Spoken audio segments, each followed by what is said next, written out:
que je vais étudier, située à l'extrême sud, vous la voyez, sud-ouest, comprend à peu près 2,7 millions d'habitants. C'est une des régions les plus peuplées du Mali.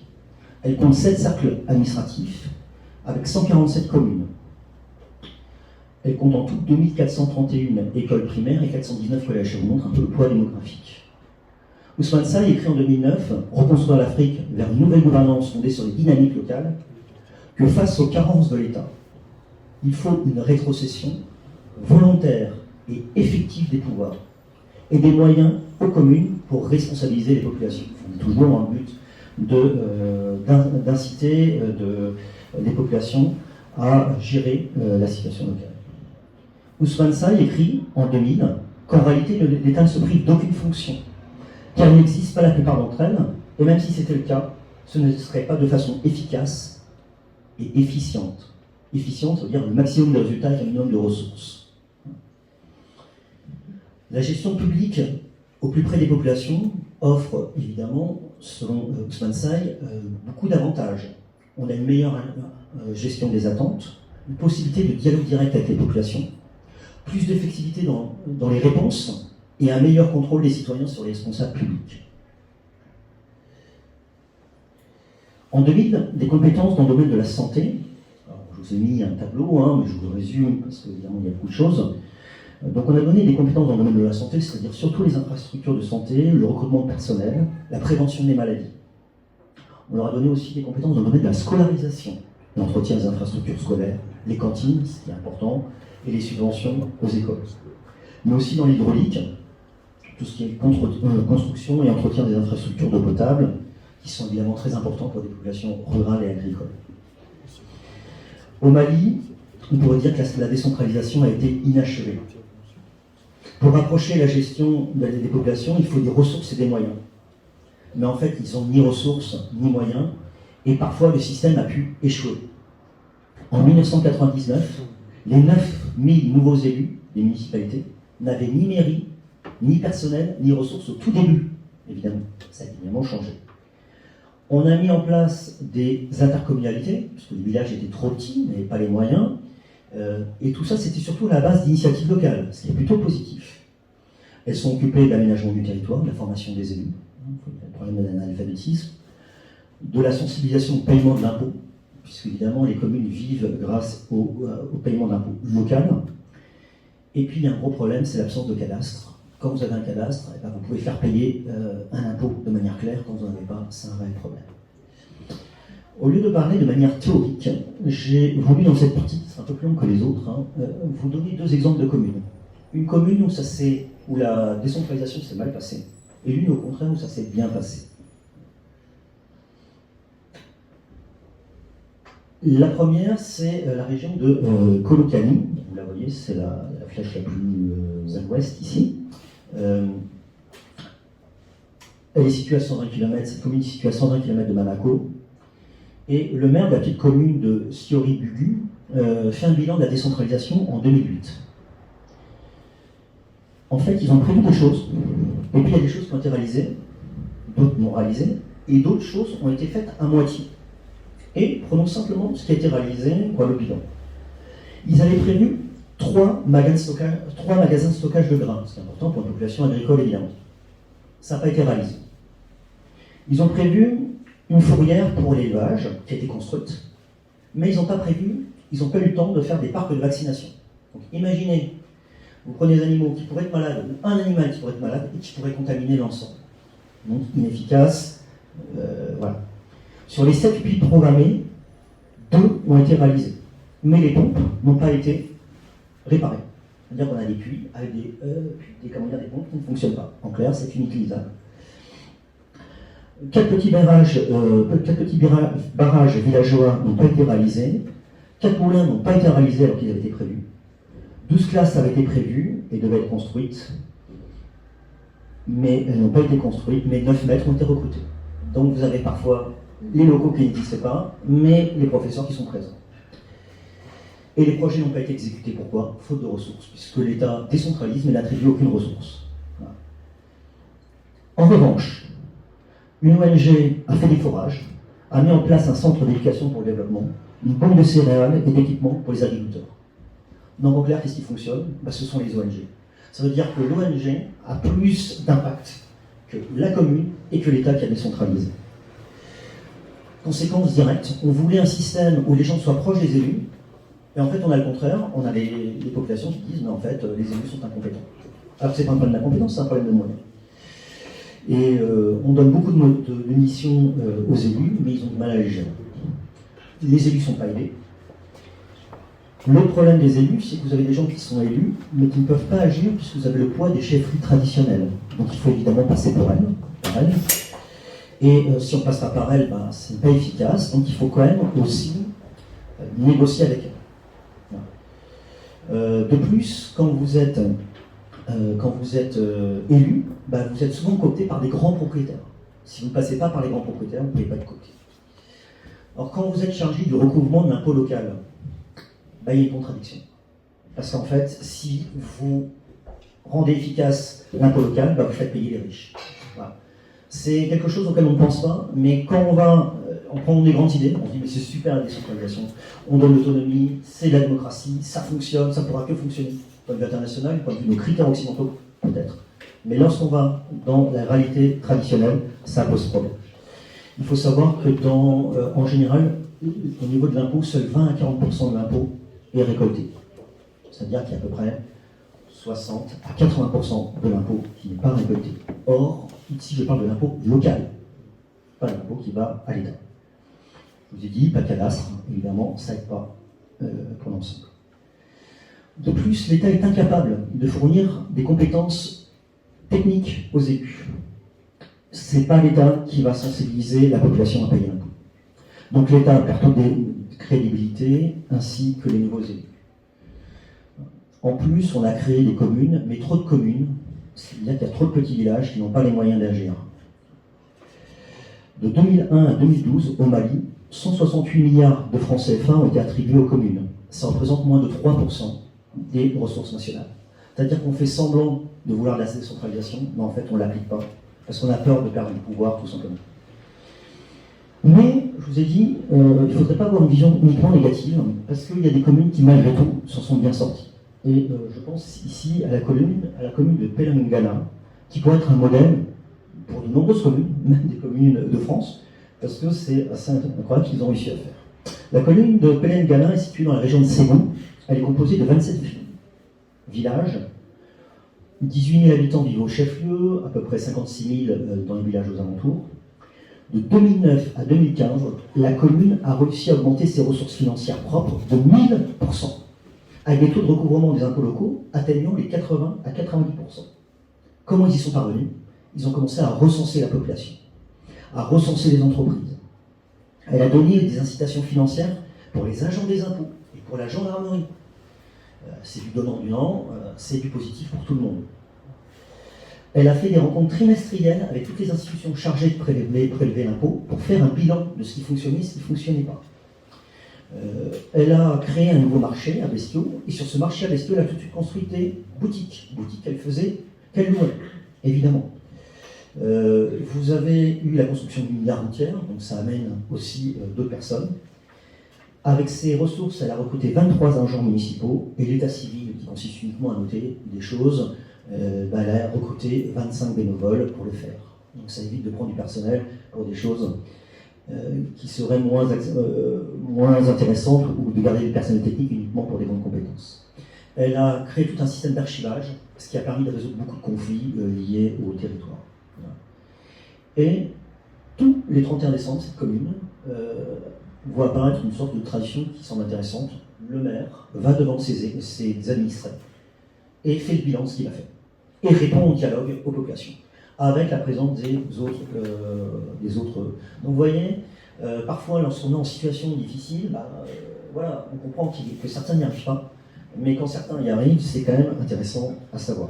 Le nombre de classes des écoles est passé de 39 à 63, plus de 61%. On a construit 3 maternités et 4 dispensaires. Donc il y a des endroits où ça ne fonctionne pas, il y a des endroits où ça peut fonctionner.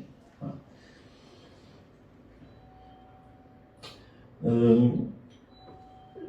Ce qui est intéressant, c'est que souvent dans les discours, c'est les schémas qui sont intéressants, parce que ça permet de résumer rapidement la situation. Vous avez l'État, vous avez le chef de village qui au début est là, vous avez des liens forts évidemment entre les demandeurs, ou entre ici l'intermédiaire, je vois une petite coquille ici, autochtone. Voilà. Et dans la décentralisation, en fait, il va apparaître de nouvelles personnes, de nouveaux intermédiaires, auxquels on ne pensait pas, auxquels la décentralisation ne pensait pas. Ils sont souvent étrangers au terroir, et ils vont procéder à une dépossession du terroir, c'est-à-dire qu'ils s'intéressent aux terres, aux forêts pour exploiter le charbon. Et souvent ils arrivent avec de l'argent, ils viennent de la ville, ils ont les moyens, et évidemment ça va créer des tensions. Il faut savoir que dans beaucoup de villages, l'accès aux terres, ça dépend des règles traditionnelles. Il peut y avoir une réunion des anciens, est-ce qu'on accepte ou pas que la personne s'installe. Voilà. Et donc, à un certain moment donné, lorsqu'on crée la décentralisation, on bouscule ce système-là. Parce que la personne arrive et elle est en intermédiaire. Regardez, vous avez des demandeurs externes qui est toujours là, mais vous avez l'intermédiaire coursier qui, lui, va proposer de l'argent et va recevoir. Voilà. Et évidemment, ça peut déstabiliser les élus, quelque chose auquel on ne pense pas. Voilà. Et en fait, ce qu'il y a, c'est que ces acteurs, vous avez un usage traditionnel où on essaye de respecter le terroir local, parce qu'on sait qu'il n'est pas... le principe du développement durable, comme tu l'as dit ici, on sait très bien que si on met trop d'animaux sur les terres, à un certain moment donné, les terres de pâturage, on a plus. Voilà. Donc, le problème, c'est que rapidement, vous avez les lois du marché qui s'appliquent à des terroirs qui sont fragiles. On vend du bois et du charbon. Si on veut vendre du bois et du charbon, il faut en couper. Si on en coupe, on ne replante pas. Donc la situation peut être catastrophique à moyen ou à long terme. On fait des coupes de bois excessives. Voilà. Et tout simplement parce qu'il y a les lois de l'argent qui s'appliquent. Au Mali, en fait, on assiste davantage à une déconcentration du pouvoir qu'à une réelle décentralisation. Car les autorités politiques de Bamako ont peur de l'affaiblissement de leur propre pouvoir. Rien n'est fait pour aider la décentralisation à devenir efficace, alors qu'on pourrait le faire. Finalement, si certaines communes s'en sortent mieux, c'est grâce à l'énergie des acteurs locaux, comme à Pelangana, qui ont réussi à trouver une dynamique locale. Voilà. En 2014, alors que la crise au Mali semblait résolue, j'ai réussi à entrer en contact téléphonique avec le porte-parole du MNLA, à Kidal, les Touaregs nationalistes, donc M. Ambéry Aguirissa, et il m'a tenu les propos suivants. On a parlé de la situation en 2014. Il ne saurait être question de vivre avec le Mali dans un système de décentralisation mis en place depuis 15 ans et qui n'a jamais fonctionné. Il faut donner un statut politique et juridique à l'Azawad c'est évidemment le Mali, en échange d'une renonciation à la sécession. En clair, si la décentralisation avait fonctionné de manière efficace, peut-être qu'on ne serait pas arrivé dans ces situations-là. Peut-être, je ne dis pas que c'est automatique, évidemment, il y a plusieurs facteurs. Voilà. Par la suite, par l'intermédiaire d'un Mauritanien, j'ai fait faire une enquête auprès des différentes communautés du Mali, qui avaient des postes de responsabilité. Donc je ne parle pas de personnes dans un village, simple éleveur, je parle vraiment des gens qui ont des postes de responsabilité. Un arabe et un Sangai, un Songhai de Gao, dénonçaient déjà la trop grande centralisation de pouvoir. On est en 2014. Un Peul, qui a été interrogé, alors qu'on ne parlait pas encore de la Katiba du Massina, la Katiba djihadiste du Massina qui recrute chez les Peuls, dénonçait l'insuffisance de la redistribution des ressources aux régions. Et il se plaignait déjà que la crise économique allait empêcher le développement de la région du Nord. Deux Sangai et un arabe de Tombouctou demandaient une profonde décentralisation et l'association des populations à la gestion locale, tout en respectant les spécificités culturelles, les langues et les traditions religieuses. Donc on est en 2014, on pense que la situation va s'améliorer, que l'offensive française et la contre-offensive des FAMA, des forces armées maliennes, allaient résoudre la situation. Eh ben non. Voilà. 7 ans après, on est revenu pratiquement à la même situation, avec une révolte d'un certain nombre de pôles dans la région du centre, malheureusement. Voilà. C'est-à-dire que la décentralisation en 7 ans n'a pas progressé, alors qu'il y a eu un changement politique, voilà, dans tous les sens. La solution pour réussir une décentralisation est de donner aux communes peut-être moins de compétences, de ne pas leur donner des limites trop grandes ni trop petites, de former les élus, de leur attribuer un personnel technique pour les épauler évidemment dans leurs nouvelles fonctions, de faire prélever les taxes et les impôts par des agents nationaux, indépendants ou motivés par les élus locaux, favoriser les intercommunalités par des incitations financières, et sur évidemment des projets concrets. C'était ma partie la plus longue sur le Mali, mais je pense que vous avez tout de suite compris pourquoi j'insistais. Évidemment, les autres parties seront un peu plus courtes pour vous montrer la situation. Et je parlerai un peu plus rapidement du Cameroun, que j'ai intitulé Décentralisation faute de mots. Depuis la Constitution de 1996 et les lois de 2004 et 2008, vous avez une décentralisation qui est dans les textes de loi, dans les textes fondamentaux. Mais elle n'a pas été mise en place ou difficilement. On a attribué la responsabilité des écoles primaires, maternelles, l'approvisionnement des centres de santé aux communes. Et en fait, derrière tout ça, ce sont les instances internationales, la Banque mondiale et le FMI, qui ont obligé l'État camerounais à décentraliser, ce qui est souvent mal fait. Ce qui va modifier la manière de voir du président Paul Biya, c'est la crise anglophone, ce que vous voyez ici, donc dans l'ouest du Cameroun. Depuis 2016, donc le pays est divisé en deux parties, la partie francophone et anglophone. Depuis 2016, les régions du nord-ouest et du sud-ouest n'acceptent plus la tutelle francophone. Vous avez en plus une crise économique, et puis vous avez une montée du mécontentement. En 2016, vous avez une grève qui est lancée par les étudiants et les enseignants anglophones. On proclame même la naissance de l'Ambazonie, nouvel État camerounais anglophone. Ce conflit a fait 3000 morts en 2 ans, une centaine de villages détruits, 700 déplacés au Cameroun, 700 000 déplacés au Cameroun, 60 000 réfugiés dans les pays voisins. 80% des écoles ont été fermées. Alors j'y insiste parce que c'est un conflit dont on parle très peu, et c'est bien dommage. Le président francophone Paul Biya, président depuis 39 ans, a choisi la modération, en décidant d'abandonner les critiques et en essayant de faire une ouverture politique, tout simplement. En 2017, il y a un premier processus de décentralisation réel qui donne plus de responsabilités aux communes. Le problème, c'est que les dotations financières ne suivent pas. Moins de 0,30% du budget national est consacré au financement des collectivités territoriales. 0,30%. Alors que les communes en dépendent au minimum 10%. Voilà. Elle demande aussi le recrutement de 2000 cadres techniques. Elle voudrait surtout que les salaires des élus soient payés. Je vous ai mis à nouveau cette citation de Saint-Éloi Bidong, qui est le premier adjoint de la ville de Yaoundé. Il est membre du parti de Paul Biya. C'est intéressant. Il est enthousiaste à la décentralisation et pourtant il se plaint du manque de ressources pour la mettre en œuvre. Et il y voit une des causes de la crise anglophone. De son côté, la Banque mondiale, qui est pour la décentralisation, a donné 64 millions d'euros pour financer 2500 micro-projets dans 360 communes du Cameroun. Depuis 2019, Paul Biya a décidé de renforcer le statut d'autonomie et de donner plus de pouvoir dans le domaine de l'éducation et de la justice. Mais le problème, c'est que déjà, c'est mal effectué sur d'autres compétences. Voilà. Paul Biya a décidé de créer une assemblée régionale de 90 représentants de la zone anglophone et la mise en place d'un bilinguisme. C'est déjà pas mal. Les compétences, c'est l'éducation, le développement économique, le fonctionnement des chefferies. Et l'Assemblée régionale est chargée de faire des propositions au gouvernement. Mais le gouvernement n'est pas obligé de les suivre. Vous voyez, donc on propose des choses, mais qui ne fonctionnent pas. En 2020, 76 millions d'euros ont été enfin débloqués pour payer les élus municipaux et régionaux, faire fonctionner les structures régionales et former les élus. Le budget voté en 2021 est 3 fois moins que celui qui devait être prévu pour faire fonctionner les collectivités locales. Donc on voit très bien qu'il n'y a pas de volonté politique de ce côté-là.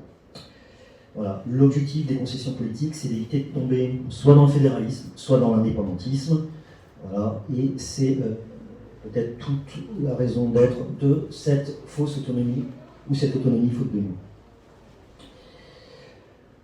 On pourrait se dire, peut-être la solution, c'est le système fédéral. Donc, alors j'ai tout de suite évoqué en quelques mots la situation de ces deux États, qui sont des situations très particulières.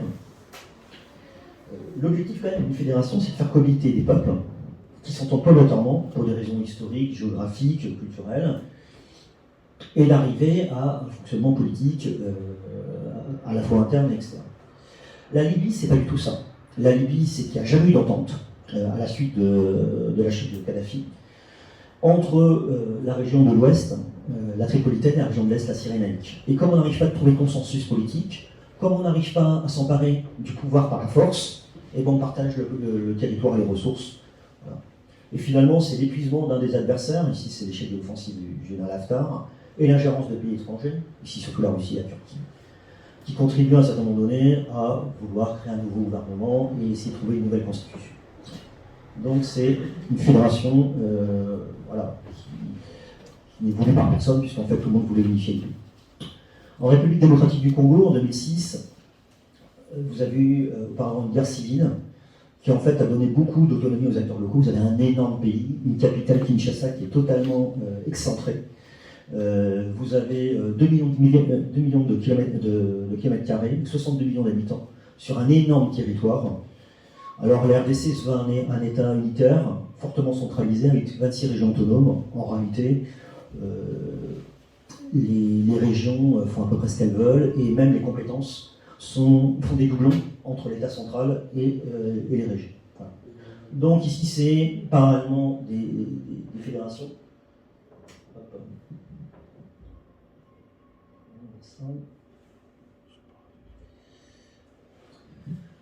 Le Nigeria.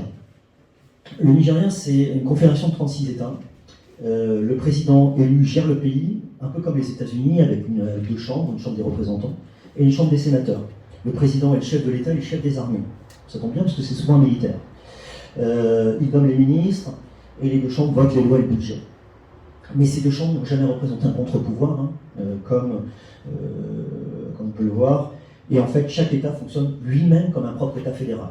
Voilà, et à la base, nous avons encore des petites régions qui fonctionnent aussi, 774 régions qui fonctionnent aussi de manière assez autonome. Le général Buhari est un pôle originaire du Nord-Est. Il gère le pétrole, qui est la principale ressource financière du pays. Il a pris le pouvoir par un coup d'État en 83, il a été renversé en 85, il a tenté 3 élections présidentielles, et il a eu 3 échecs, et finalement il a été réélu voilà, au moins 2 fois. Et la tribu du président et les peuls, qu'on appelle les Fulani, hein, vous savez dans la partie anglophone, les Fulani à Oualsa, contrôlent 96% des postes ministériels, contrôlent l'administration et l'armée. Et l'État oblige les 36 États à céder des terres aux peuls. Voilà. Il faut savoir que même les ressources financières sont partagées, à peu près 50% vient à l'État fédéral, et le reste est réparti soit aux États, soit aux gouvernements locaux. Voilà. D'où des tensions permanentes sur la répartition des ressources pétrole, parce que le pétrole est au sud, il faut donner un minimum au sud quand même.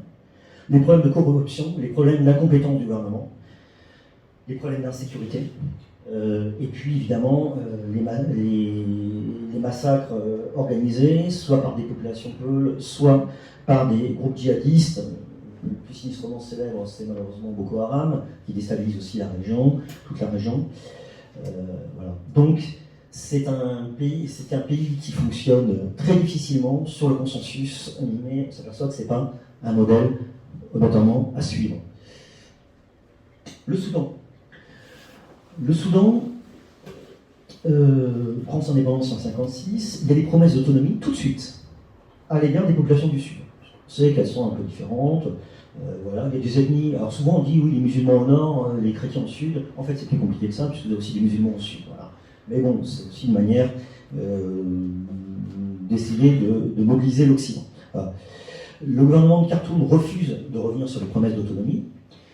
Les officiers du sudiste se révoltent pendant à peu près une vingtaine d'années et enfin obtiennent une autonomie.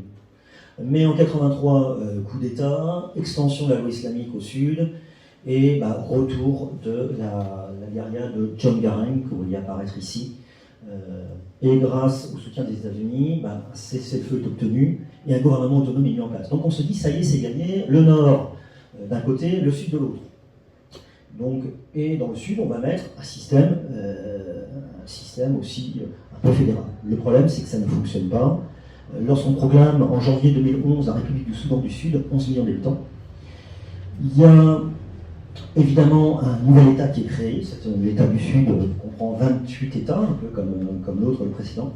Mais rapidement, vous avez un conflit entre quoi? Entre l'ethnie du président, les Dinka, qu'on accuse de vouloir créer une dictature, et il y a entre le président et le vice-président, avec les NUERS, qui sont accusés de faire un coup d'État. Donc vous voyez, même quand on crée une répartition des pouvoirs entre régions et au niveau du gouvernement, ça ne fonctionne pas. Et la guerre est un moyen de mener un dialogue politique. En 2020, les deux frères ennemis se réconcilient, mais le pays se appauvrit de la guerre civile. Donc, ce système fédéral n'a pas empêché, du Soudan unifié ou sous du Soudan du Sud, d'arriver à un système unifié et n'a pas empêché la fragmentation. Troisième exemple dont on a beaucoup parlé récemment, c'est l'Éthiopie. De 1941 à 1991, c'est un régime autoritaire dirigé par les Amaras.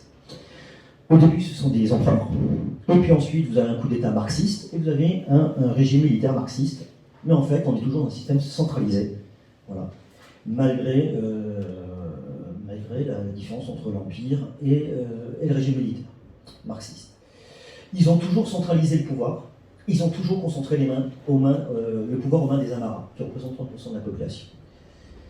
Se créent évidemment 4 groupes résistants, les Tigréens, dont on a beaucoup parlé l'année dernière, et en début d'année aussi, les Amaras, certains Amaras, les Oromos et les peuples du Sud.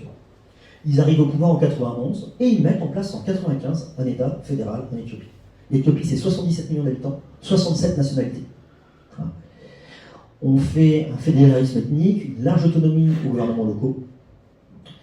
Ces gouvernements locaux ont une autonomie de gestion, peuvent prélever l'impôt, ont leur propre constitution, mais la langue amharique reste la langue officielle. Le seul problème, c'est qu'on choisit comme modèle fédéral celui de l'URSS de l'époque stalinienne. On a trouvé mieux comme système fédéral, évidemment. Les États régionaux n'arrivent à capter que 17% des ressources nationales, et l'autonomie en réalité n'est qu'apparente. Il y a un droit à la sécession qui est prévu, mais en fait il ne s'applique pas. Vous avez 2 chambres politiques, une chambre du peuple qui vote les lois, et une chambre fédérale qui interprète les lois.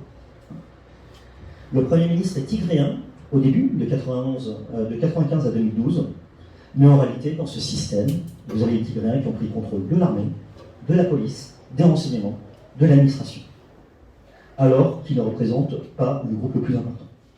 En clair, l'objectif, c'est de remplacer la domination amara par la domination tigréenne. Or, c'est une fédération, ce n'est pas le but. En 2018, le Tigré est passé dans l'opposition et est devenu séparatiste parce qu'il a perdu le pouvoir. Il a perdu l'accès au guichet du pouvoir. Et vous avez une opposition, évidemment, actuellement, entre les Tigréens qui ont essayé de se révolter et qui sont actuellement massacrés par les troupes fédérales. Voilà. C'est évidemment la difficulté. Donc c'est le système fédéral à la soviétique, non à l'américaine, qui n'a pas empêché les tensions et l'autoritarisme de régner. Après avoir passé la situation de décentralisation sur le Mali et le Cameroun, le système fédéral, allons à la dernière partie, puisque le temps tourne, le Sahara occidental.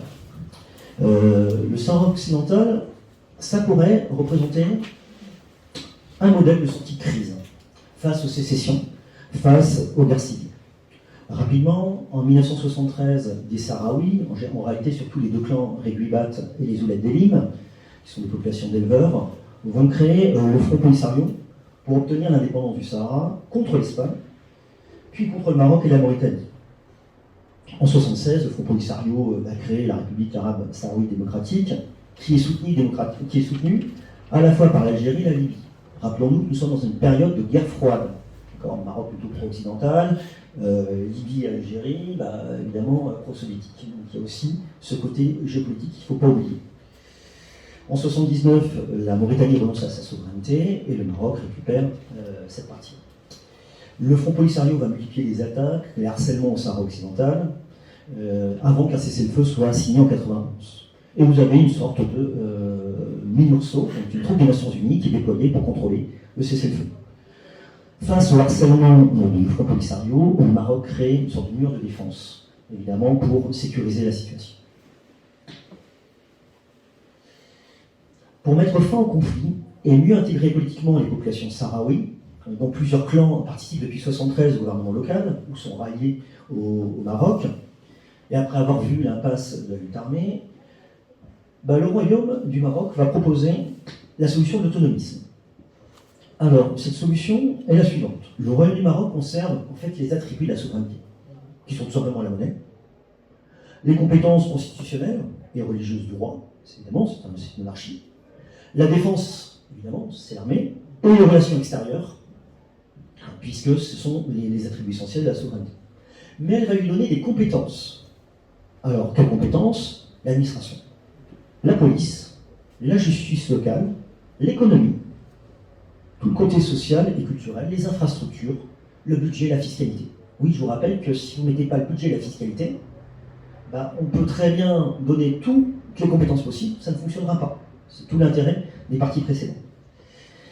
Les ressources financières qui lui sont attribuées viennent de la fiscalité locale, régionale, des ressources allouées par l'État, c'est-à-dire que l'État va aussi participer. Et puis n'oublions pas, c'est une région qui connaît des ressources naturelles, c'est le phosphate, c'est la deuxième réserve au monde de phosphate, le fer, un peu de pétrole, des taxes portuaires, vous avez des parcs éoliens aussi, vous avez des taxes sur les parcs éoliens, la pêche, très importante, et aussi tout ce qui est agriculture, melon, tomates, et aussi élevage. Pour ce qui est des organes de politique décisionnelle, il y aura un parlement composé d'élus du peuple sahraoui et de l'ensemble de la population présente, élus au suffrage universel direct. Voilà. Et puis, de l'autre côté, un chef de gouvernement, élu par le Parlement et désigné par le roi, qui forme son gouvernement et qui est responsable devant le Parlement. Vous avez aussi un conseil économique et social, un peu comme en France, qui donne des orientations. Et vous avez le Parlement qui va évidemment statuer sur tous les actes émis au niveau de la région. Voilà. Donc, ce sont évidemment ces régions que vous voyez apparaître tout au sud. En novembre 2015, le roi du Maroc, Mohamed VI, annonce que le Sahara occidental est désormais doté d'un programme spécifique de développement économique, 7,5 milliards d'euros pour 600 projets, avec un plan de développement des provinces du Sud de 2015 à 2021, pour renforcer évidemment le rayonnement. Vous ne pouvez pas vous permettre de ne pas avoir un développement économique local, il faut arriver à avoir un développement économique qui va amener des taxes, qui va permettre à un gouvernement un gouvernement régional de pouvoir avoir son propre financement et de décider librement de sa politique. Ce qui est intéressant, c'est que en développant les territoires du Sud, ça permet de faire du Sud pas une sorte de voie sans issue, mais d'un accès vers l'Afrique de l'Ouest, évidemment, l'Afrique subsaharienne, et c'est évidemment très intéressant. En fait, c'est du gagnant-gagnant pour à la fois le Maroc, pour les régions du Sud, du sud du Maroc, et pour aussi les pays voisins, Mauritanie, Sénégal.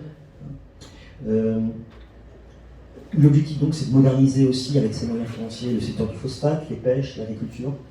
Construction aussi d'un centre hospitalier, vous ne pouvez pas avoir uniquement de l'économique, il faut du social évidemment pour montrer l'intérêt. Une station de dessalement, on est quand même au sud avec des problèmes évidemment d'eau qui vont se poser de plus en plus. Un port de conteneurs, puisque à Dakhla, l'extension d'un parc éolien, on a la chance d'avoir du vent et surtout d'avoir beaucoup de soleil, donc un parc solaire à Laayoune et à Boujour, et évidemment le développement des routes. C'est pour ça qu'en conclusion, je vous montre un peu en rouge le Maroc, et en fait, c'est du point de vue économique, cette situation, on la voit très bien apparaître par tout ce qui est réseau des routes transcontinentales. On pourrait dire que le Mali et l'Algérie, vu leur gestion de la situation, ils ne peuvent pas créer des éléments modernes de route. Reste le Niger, mais le Niger a aussi des problèmes à sa frontière. La route la plus intéressante, c'est celle qui va de Rabat à Nouakchott, à Dakar et vers Abidjan. Donc c'est évidemment quelque chose qui est très, très intéressant pour tout le monde. Donc contrairement au Mali et au Cameroun, qui ont fait une politique de décentralisation sans avoir des moyens financiers suffisants pour assurer leur réussite, les États fédéraux, eux, de leur côté, n'ont pas réellement joué le jeu de la répartition de toutes les compétences aux régions. Le Royaume du Maroc lui propose à la fois l'autonomie politique, les ressources financières et le développement des infrastructures du Sahara occidental pour lancer un plan de développement régional et mieux impliquer les acteurs locaux. Ce modèle de l'autonomisme peut renforcer la paix dans la région et peut être éventuellement un modèle à suivre pour de nombreux pays africains, parce que j'ai plus de batterie. Et c'était juste la conclusion et les questions. Voilà, je vous remercie de votre attention.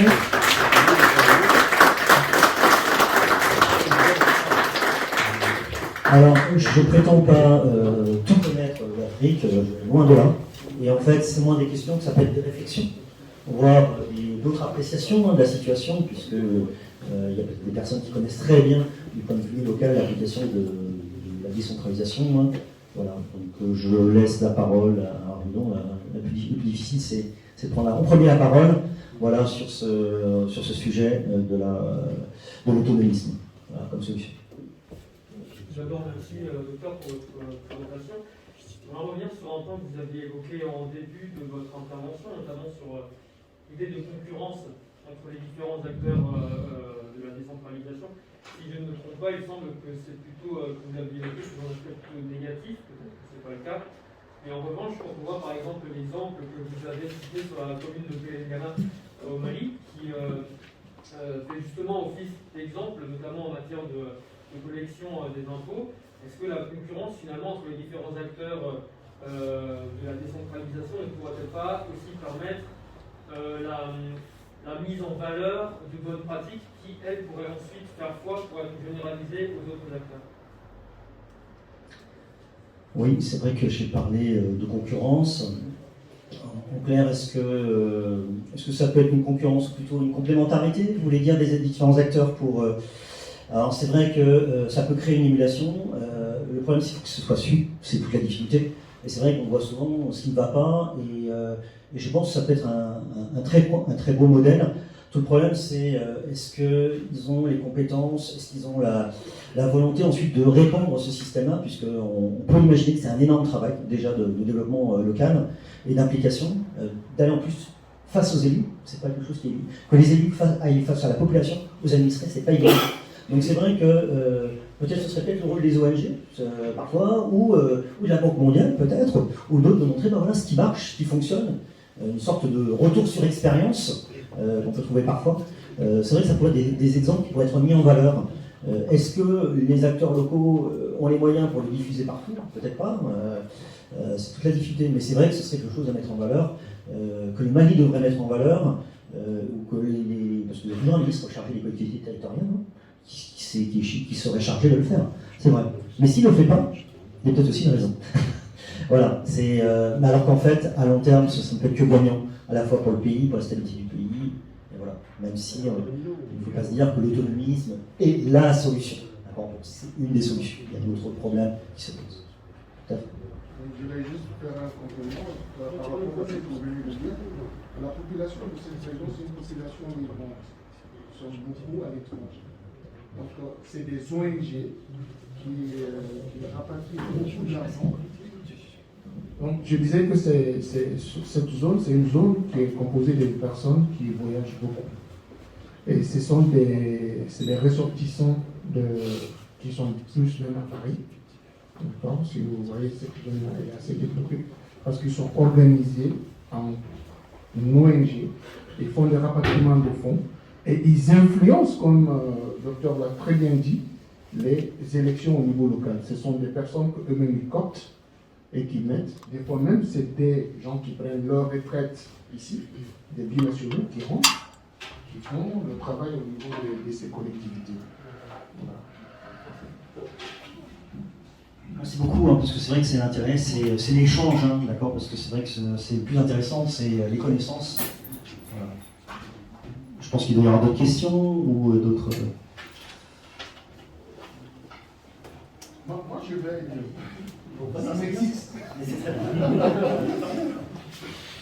Franchement, félicitations, vous avez une parfaite connaissance de la zone et tout ce que vous avez apporté comme réflexion, connaître par rapport à la région. Moi, je suis de l'Afrique de l'Ouest, je suis de la Guinée et les questions de décentralisation dont vous avez posé, le pays pionnier fut la Guinée et ça a été, toute cette politique ça a été très mal fait en Guinée.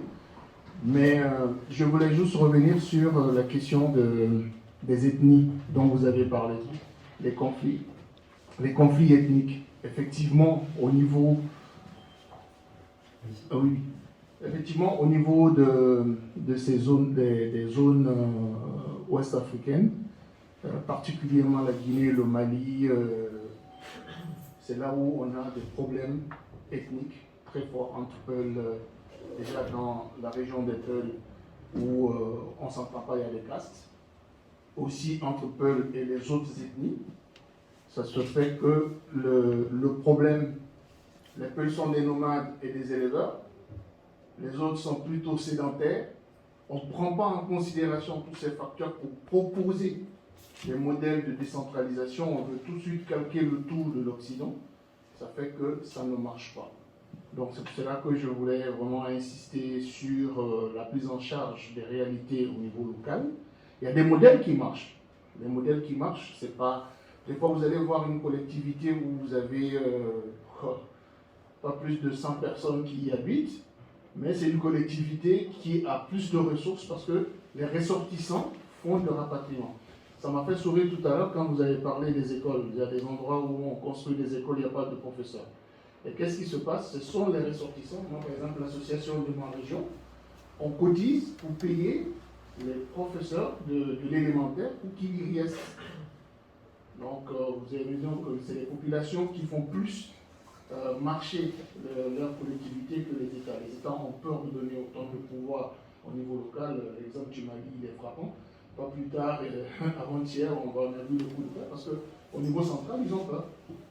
Et effectivement, la région du Nord, Kidal, est une région immensement riche où, si on donne l'autonomisation de cette zone, elle risque de dépasser toutes les autres régions.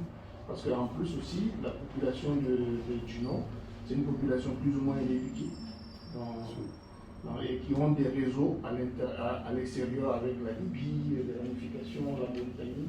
Ce qui fait qu'on a peur de donner une autonomisation de cette zone-là parce qu'ils ont peur de perdre le pouvoir au niveau central. Merci beaucoup. C'est moi qui vous remercie, parce que c'est des exemples qui sont très importants. Quelque chose que je n'ai pas évoqué, mais le poids de la diaspora, en fait, c'est ça que vous disiez, dans le financement, dans l'aide aux villages d'origine, c'est très très important. C'est vrai que je n'ai pas voulu aller trop. Il faut bien se dire que nous, on est une société industrielle, post-industrielle, certains diraient. Voilà, l'agriculture, ça compte pas beaucoup pour nous, de moins en moins, même dans l'emploi économique, ça reviendra sans aucun problème. Mais quand vous vivez d'élevage, ou vous êtes éleveur, ou vous êtes agriculteur, il y a obligatoirement des conflits sur les droits de passage, les droits de pâture, sur l'eau.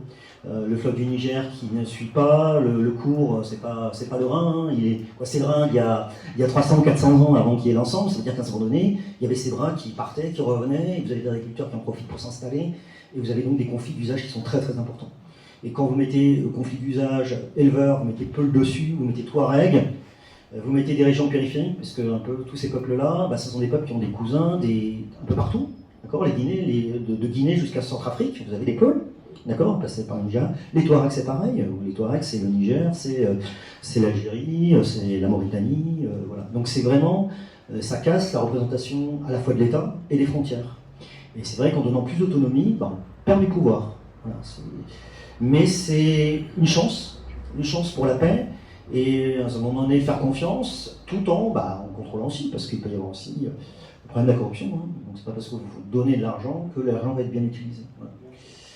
Mais je vous remercie beaucoup pour cet exemple-là, parce que c'est justement par des choses comme ça qui permettent de compléter l'ensemble.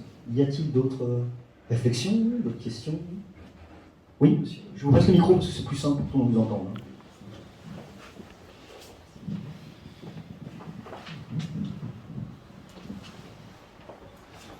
Bonsoir à tous.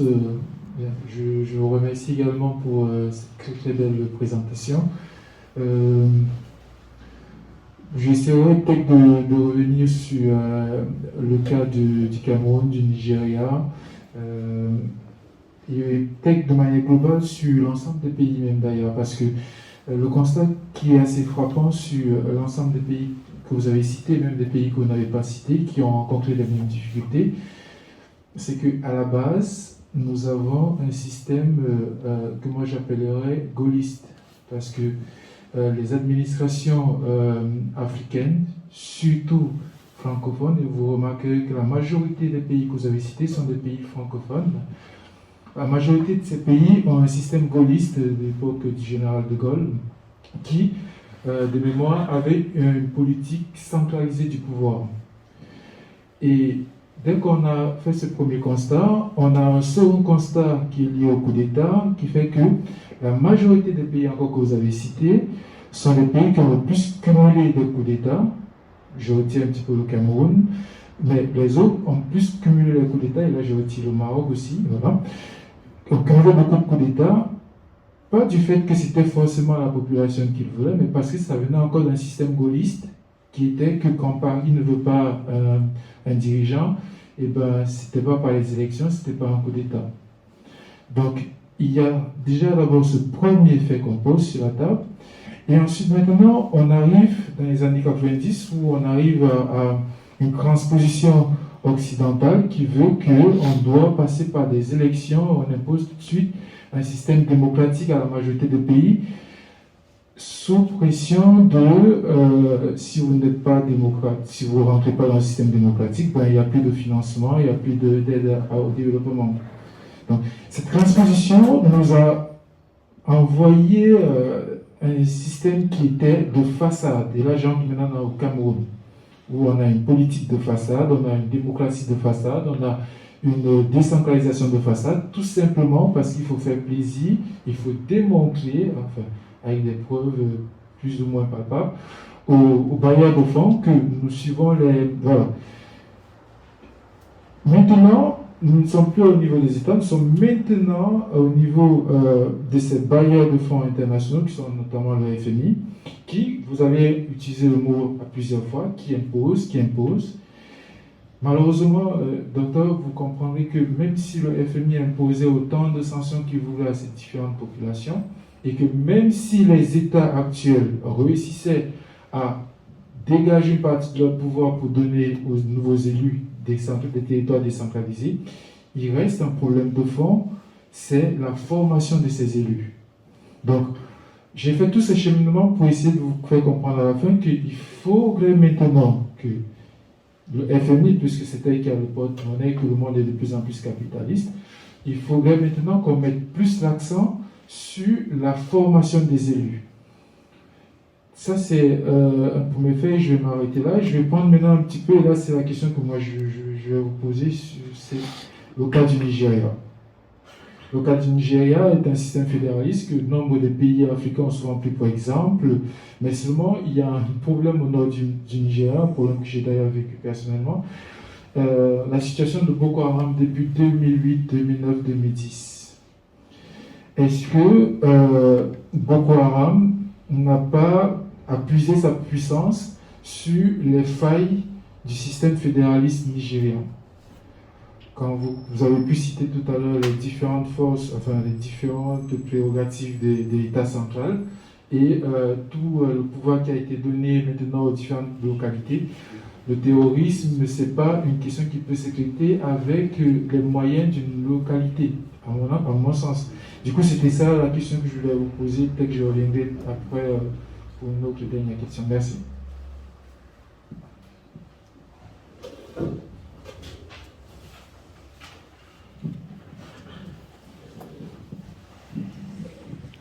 Merci de votre réflexion, qui rejoint en fait la mienne, puisque sur l'imitation du modèle de la Ve République,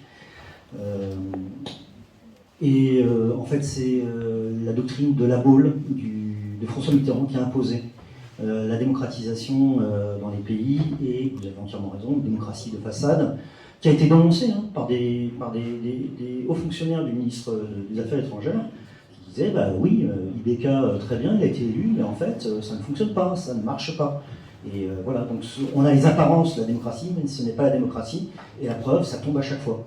Et personne ne le soutient, parce que si encore c'était, on le soutiendrait. Donc vous avez entièrement raison. Sur la formation des élus aussi, je reprends une fois en point. Sur Boko Haram au Nigeria, oui, il y a la faillite de l'État, bien entendu. Il y a le problème des peuls et des éleveurs et des agriculteurs.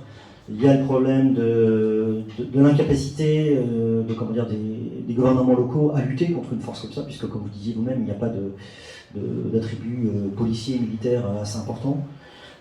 Donc c'est vrai que c'est tout un ensemble avec ce qui est extrêmement grave, c'est une contagion au Cameroun, au Niger, au lac Tchad. voilà, de cette situation. Voilà, et qui se nourrit aussi de la misère, de le fait que la population se sent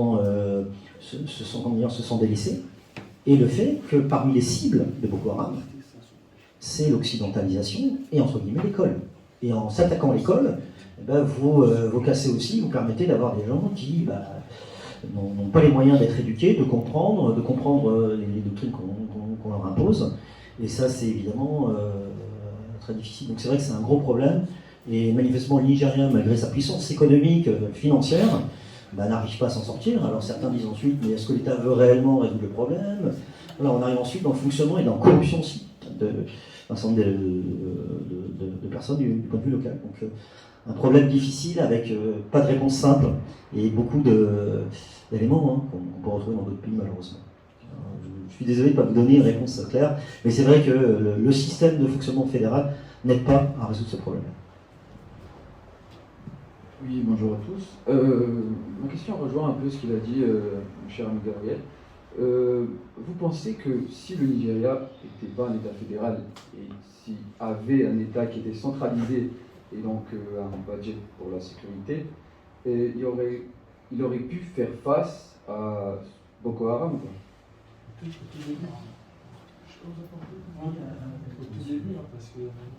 Moi, je pense que ce n'est pas le problème d'État fédéral qui pose réellement l'instabilité de la région au niveau du Nigeria. C'est un problème plutôt économique.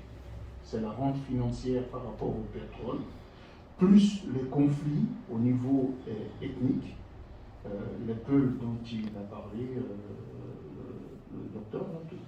C'est les peuples qui sont des nomades, des éleveurs, qui ont pris, contrairement à d'autres régions où les peuples sont marginalisés, par contre là au Nigeria, les peuples ont pris le système administratif, toute l'administration en otage. C'est eux qui contrôlent, en plus d'avoir l'économie.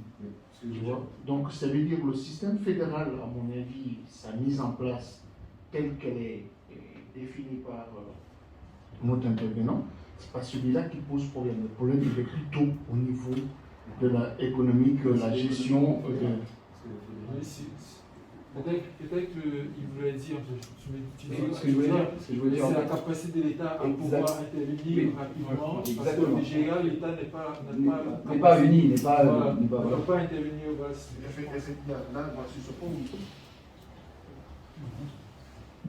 Puis derrière les deux modèles, vous opposez centralisme et fédéralisme, vous avez aussi le problème de l'efficacité. L'efficacité, qu'est-ce que ça veut dire l'État lorsque vous êtes dans une région périphérique? C'est quoi l'État? Est-ce que c'est uniquement l'armée? Est-ce que c'est uniquement la police? Est-ce que c'est uniquement les impôts? Si c'est uniquement ça, est-ce que vous voulez en faire partie? Voilà. Et ou est-ce que l'État vous donne du positif, un développement économique, des écoles, des infrastructures? Voilà. Et peut-être que c'est aussi ça, c'est de montrer que l'État n'est pas uniquement un État régalien et qui punit, mais aussi un État qui va amener la sécurité, amener un certain développement économique. Voilà. Et l'État, pour ça, il faut que c'est un État qui soit avec des élites formées, je reprendrai ce qui a été donné tout à l'heure, je dirais pas totalement corrompu, mais dont la corruption est vraiment limitée, parce que la corruption existe partout, malheureusement, et voilà, et avec une administration efficace, puisque le problème c'est aussi une administration efficace. Si l'administration n'est pas efficace, ça sert à rien. Donc c'est toute la difficulté, c'est qu'un État qui arrive à remplir ses missions. Et si les gens s'aperçoivent que l'État remplit ses missions, à ce moment-là, les gens seront tout à fait fidèles et seront prêts à suivre, quelles que soient leurs origines ou leur mode de vie. Monsieur. Bonsoir tout le monde. Je vous remercie, docteur, pour votre intervention et votre exposé. Donc moi, je voulais juste revenir sur l'origine de ce problème-là, donc du séparatisme. Donc je pense que si vous avez fait attention à la carte du Mali, donc le gros découpage à l'équerre, donc je pense déjà que c'est un pays, donc sans vouloir nullement manquer de respect ou quelque chose, mais c'est un pays qui part déjà avec un gros handicap au niveau de son découpage. Donc si vous voyez, donc de ce côté-là. Donc le souci donc vient, je pense, de l'époque post-décolonisation, où des gens ont été regroupés dans des pays parfois qui n'ont rien à voir entre eux, donc que ce soit au niveau de la religion, de l'ethnie ou de la langue. Donc on retrouve au Cameroun ou au Nigeria. Donc juste pour le Nigeria, pour revenir, je pense que le Nigeria a déjà a vécu une très très mauvaise expérience lors de la guerre du Biafra. Donc ça s'est très très mal terminé. Donc il y a une guerre qui a été très très médiatisée. Ça s'est terminé par une famine et tout. Donc aussi c'est une région très très riche. Et je reviens donc sur les régions qui sont sécessionnistes, c'est des régions qui ont de gros potentiels économiques avec beaucoup de matières premières, comme le Katanga en République démocratique du Congo, le Biafra au Nigeria, le Sud-Soudan avec des gisements de pétrole à Abyei. Donc c'est aussi des intérêts, je pense, des gens qui, je pense, incitent sous couvert d'autonomie, pour pouvoir bénéficier ensuite de contrats juste comme ça, ce qui a été fait au Sud-Soudan. Pour ce qui est de l'Éthiopie, aussi elle a perdu donc l'Érythrée, son seul débouché vers la mer. Donc ce qui donne un petit peu une grosse idée pour les autres, surtout qu'ils ont droit à la sécession comme vous avez avancé tout à l'heure. Donc je reviens juste pour le Maroc. Donc le Maroc, je suis marocain, le plan d'autonomie, donc c'est un plan donc, qui est très très ambitieux. Il faut juste qu'il soit accepté, bien mis en valeur, donc bien commercialisé, pour que les autres personnes puissent y adhérer. Et ensuite, il y a juste un souci, donc moi par rapport à ce que je discute avec des Marocains, il y a des Marocains qui sont réticents. Ils disent peut-être qu'on est parti trop loin dans cette autonomie-là. Donc peut-être qu'il ne fallait pas partager, donner toutes les prérogatives donc de la police ou quelque chose. Il faut aussi prendre en compte l'avis des autres. Donc si on vit dans un pays, il n'y a pas que la région là, il y a aussi notre région, il faudrait aussi qu'ils aient leur mot à dire.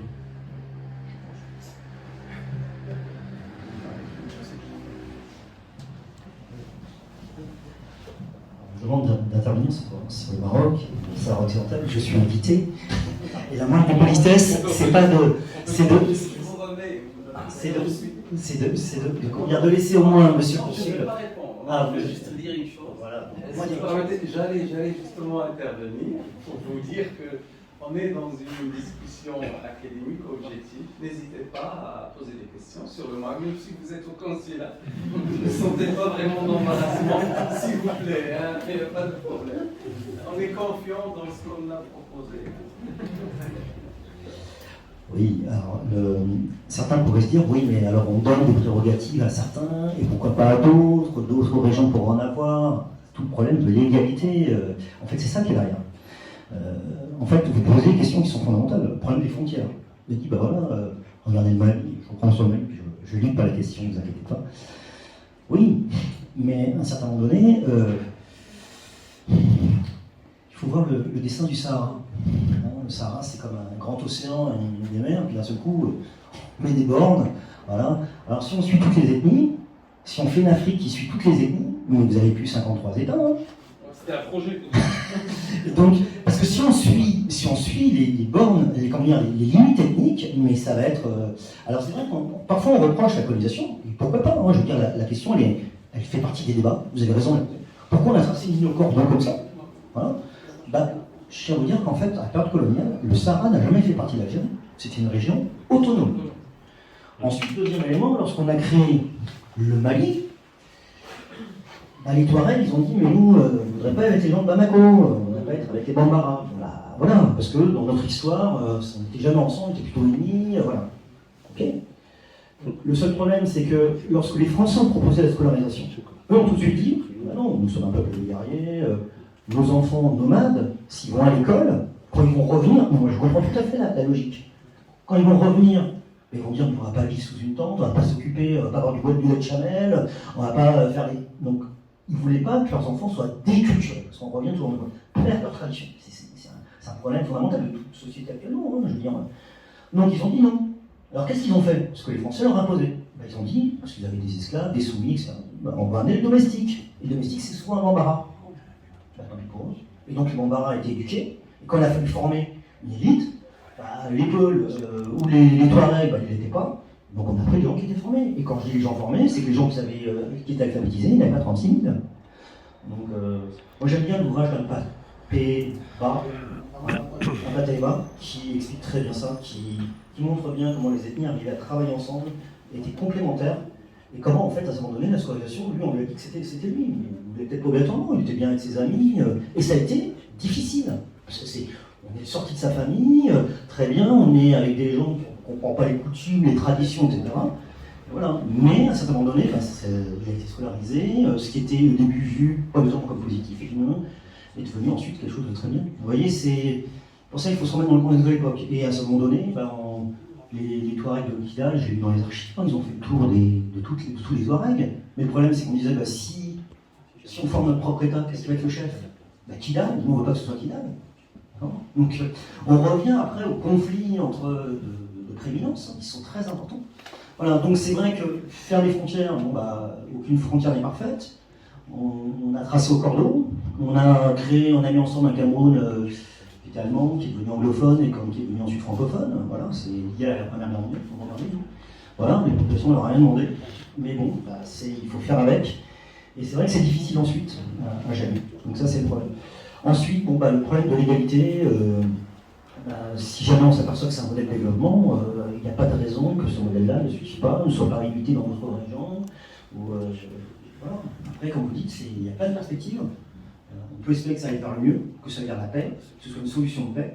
Et si ça marche, il n'y a pas de raison que ce soit pas fait dans d'autres régions du Maroc. S'ils en demandent, il faut que ça vienne des gens. Mais c'est fait pour toutes les régions du Maroc. Et après, je ne sais pas si à terme ce sera prévu, mais peut-être on ne sait pas comment. C'est fait pour toutes les régions du Maroc. Mais si c'est prévu ensuite pour le Maroc, ça peut être une solution. Mais finalement, ça a commencé par le sud.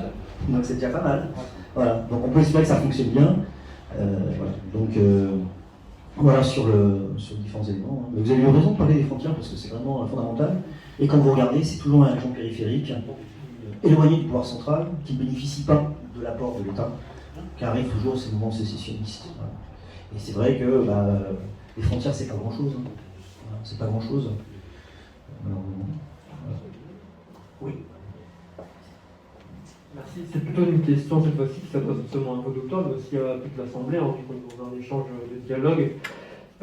Quelle est la place, en somme, de l'idée peut-être identitaire dans les mouvements séparatistes? Parce qu'on a beaucoup parlé de l'inégalité économique, que certains groupes arrivant au pouvoir s'accaparer les ressources économiques, mais quelle est la place de la question identitaire, notamment de la déstructuration, ce que vous avez évoqué dans les velléités séparatistes, notamment lorsqu'elles deviennent violentes? Elles sont souvent fondamentales, elles sont sur-instrumentalisées aussi, et elles sont beaucoup plus complexes qu'on ne le pense. Voilà. Je veux dire, quand on regarde les Sahraouis, il y en a qui sont du côté de Front Polisario, mais il y en a qui sont depuis le début du côté du Maroc. Donc si on prend l'appartenance, elle est, je vais prendre ensuite le Nord-Mali. Vous avez aussi des peuples, des tribus seigneuriales, Kidal, et puis des tribus vassales. Certaines tribus vassales ont toujours été du côté de Bamako. Et ont très bien combattu du côté de Bamako, etc. Donc si on prend une application, et puis parfois on peut se dire, oui, mais Kidal représente les Touaregs, non, vous avez Niger, vous voyez, mais ça ne représente pas du tout. Donc vous avez aussi des confédérations à l'intérieur, mais tout le principe, c'est de dire on représente tout le monde. On représente tout le monde, et vis-à-vis des gens qui ne connaissent pas, l'Europe, l'Occident, voilà, l'ONU, si on peut y arriver, voilà. Mais en fait, voilà, c'est toute la difficulté.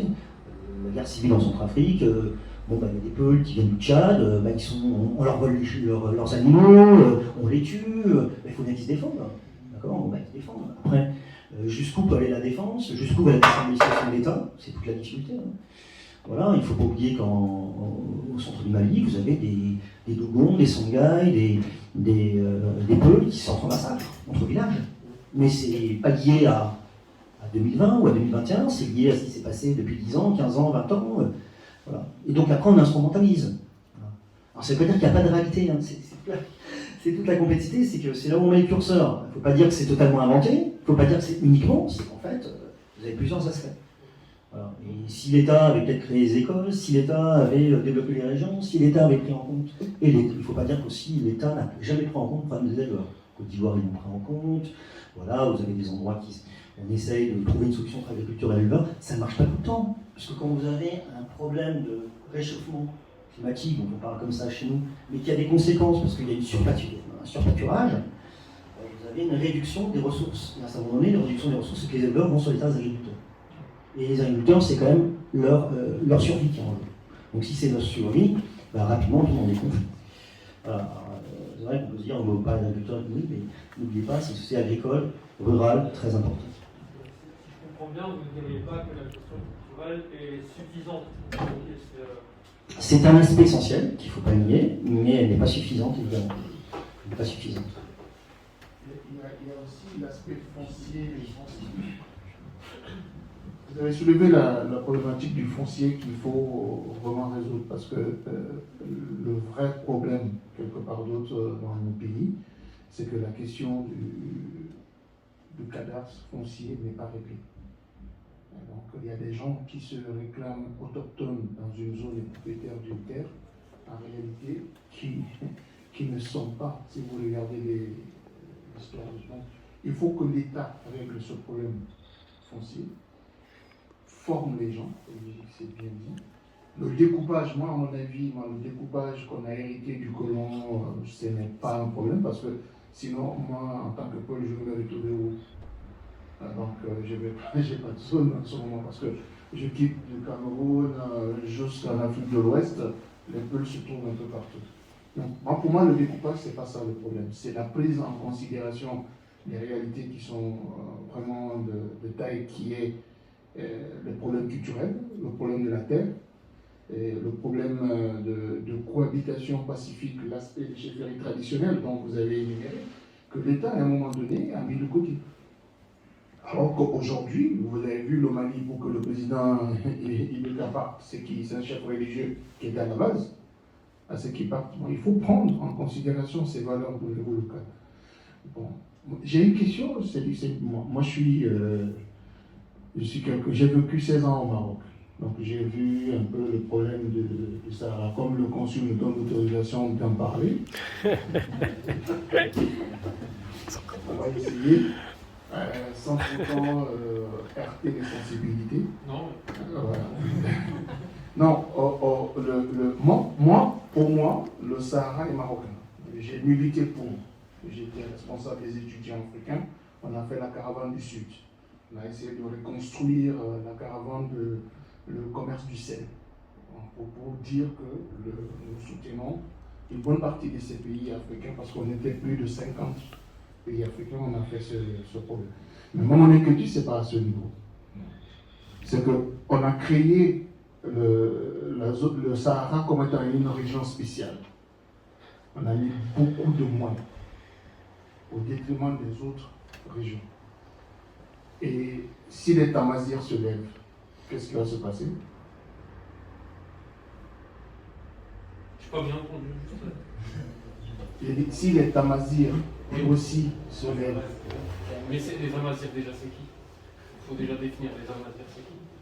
Personne au Maroc ne peut se réclamer 100% arabe ou 100% amazigh. Non, c'est une question que j'ai posée. Oui. Donc c'est comme le consul nous a dit de parler, j'ai soulevé. Non, mais c'est déjà. Apportez-moi la réponse. Déjà, il faut pour parler. Oui. Je voulais juste une précision. Oui, c'est bon. La question du Sahara concerne tous les Marocains. La question du Sahara concerne toute l'Afrique. Et je vais revenir dessus si vous voulez bien. D'abord, les habitants du Sahara et les tribus du Sahara sont en grande partie des Amazirs. C'est des Hassani. Et la langue Hassani fait partie des langues Amazirs. Déjà. Ensuite, alors je vais vous laisser, je prendrai la parole après. Donc juste pour définir la question, il faut déjà définir les Amazirs, c'est qui. Je pense qu'au début, la France, ce qui a déclenché la demande d'indépendance du Maroc par rapport à la France, c'est le daïr berbère.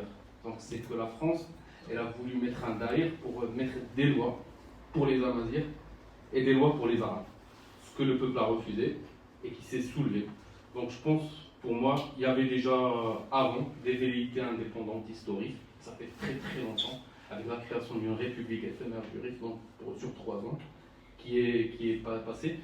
Mais je pense pas qu'il y a des demandes, c'est plus des demandes économiques, mais jamais il n'y a pas de parti qui se réclame de la Mazir. Je pense même pas si on a le droit, donc selon la Constitution, de mettre un parti sur une origine raciale, ce que je pense pas, mais je sais pas.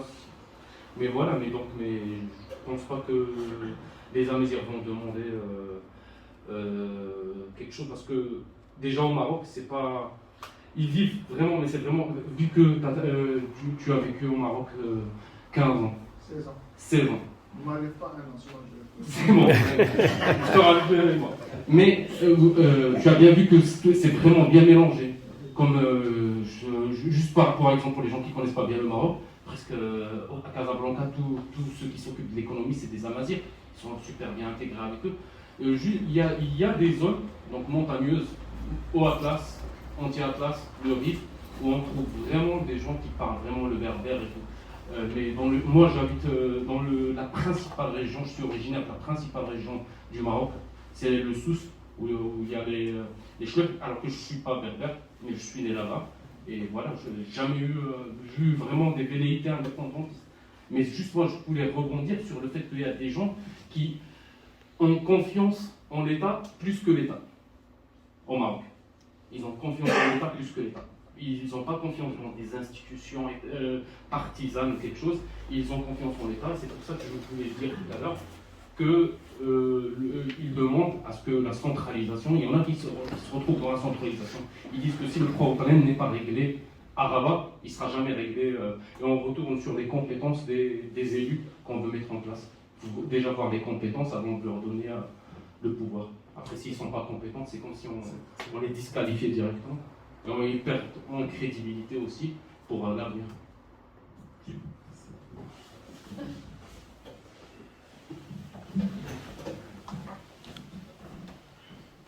Merci Ali. Juste pour compléter ce que tu as dit, donc le vivre ensemble marocain, nous dans la Constitution, qu'est-ce qui est marocain dans la Constitution de 2011, donc il y a la composante berbère, arabe, juif et africain. Ça c'est clair. Maintenant sur les questions d'Amazic, parfois il y a des demandes qui peuvent pousser à plus d'autonomie. Ça a été le cas pour certaines franges de berbères, mais nous, la garantie qu'on a, c'est la monarchie. Donc il y a un peu qui fait unir tout le monde. Et il y a toujours la monarchie ici qui prend des décisions en anticipation. D'ailleurs, sur la question berbère, il y a vu avec le discours d'Ajdier. Donc Sa Majesté avait lancé un processus justement pour permettre à la fin du processus de faire enseigner la langue amazigh au primaire. Donc c'était un peu les demandes qui, s'ils n'ont pas été exaucées, peut-être que ça pouvait amener à des velléités séparatistes. Donc on est d'accord. Donc je donne la parole au professeur, c'est à lui de répondre. Nous on a fait juste des commentaires. Non, c'est cette idée aussi. Non, non, je ne vais pas obligatoirement approfondir. Sur la guerre du Rif, il y a un très bon ouvrage qui est sorti par l'historien français, qu'on trouve en point d'histoire, qui rappelle bien tout ce qui s'est passé. Les causes, le déroulement, voilà. Et ensuite, le fait qu'à un certain moment donné, la France aussi défendu, le roi du Maroc aussi, contre les sécessions à un certain moment donné. Voilà. Mais non, sur après le fonctionnement actuel de Cambion du Maroc, je pense que monsieur le conseiller a tout dit, j'ai rien à rajouter. Par contre, monsieur voulait intervenir. Non, c'est bon. Non, c'est bon. C'était complémentaire. C'était complémentaire. Oui, ça très intéressant aussi. Vous aviez passé le micro. Est-ce qu'il y a d'autres questions? Oui. Bonsoir à tous. En fait, au-delà de l'aspect social et foncier, je pense qu'il y a aussi un autre problème qui se pose en Afrique pour qu'il y ait une autonomie, c'est le problème de la monnaie. Je pense que la plupart des pays qui sont en difficulté sont des pays francophones et ils utilisent le franc CFA, soit l'Afrique de l'Est ou l'Afrique de l'Ouest. Et la plupart de ces pays ont ont un PNB qui est déficitaire. Et ils importent plus qu'ils exportent. Pourtant, ces pays ont des ressources naturelles.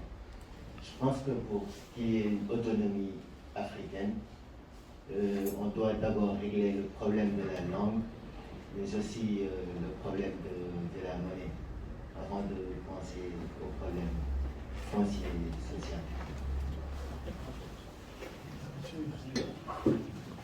C'est vrai que la France a mis en place le franc CFA. Je pense qu'il y a des projets de... Je pense que la France ne tient pas obligatoirement au franc CFA, qui le tient pour des raisons de stabilité financière. Parce que imaginez ce que ça veut dire aussi de choisir une monnaie. Il y a des gens, des pays, regardez vers l'Amérique du Sud, qui ont choisi leur propre monnaie. Je pense à l'Argentine par exemple, et ça peut devenir une catastrophe.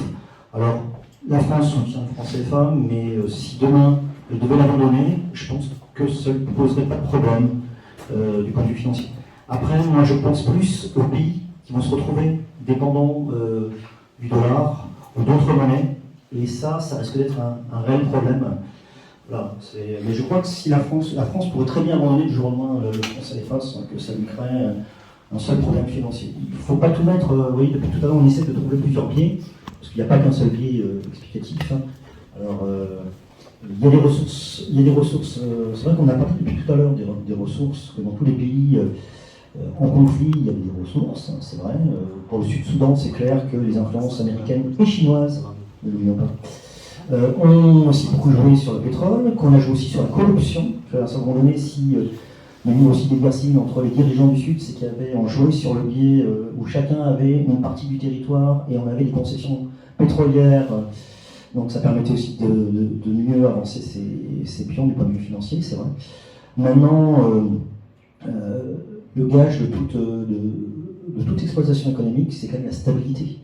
Et si vous avez de l'or, parce que par exemple, région du Niger, du Mali, très connu, et vous avez de l'or, mais l'uranium, si on veut parler de l'uranium, il faut quand même une stabilité. Et si vous n'avez pas de stabilité, vous n'avez pas de relations économiques. Donc je pense que tout le monde a intérêt à ce qu'il y ait des situations stables, et parce que c'est du gagnant pour tout le monde. Mais attention, une ressource minérale rare, je pense par exemple à la Centrafrique, ça n'a pas fait son bonheur. Ça n'a jamais fait son bonheur, ça ne fait pas son bonheur actuellement. Les Chinois sont chassés par les Russes, qui demain seront chassés par d'autres. Donc, et la population dans tout ça se retrouve comme, je pense que ça va être encore pire que le Moyen-Âge, à travailler, à mourir au fond des trous pour de l'argent qui ne bénéficie pas. Quoi. Et c'est quand même triste.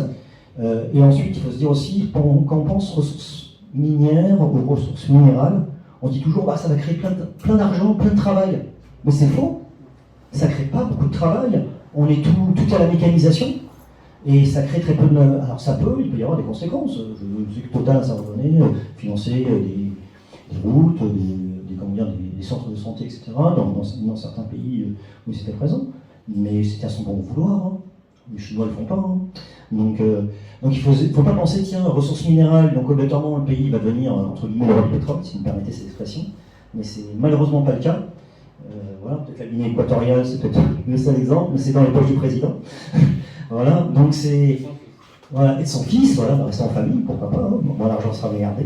Mais voilà, c'est toute la difficulté, c'est que souvent on dit, voilà, belles ressources minérales, donc développement du pays. Non, c'est souvent pas les ressources premières qui font le développement du pays. Voilà, la Corée du Sud, Taïwan nous montre tous les jours le contraire. Voilà, c'est pas parce que vous êtes dépourvu de ressources minières ou minérales importantes que vous n'êtes pas un pays riche. Oui, alors ça crée plus de... Il y a un engouement. C'est bien,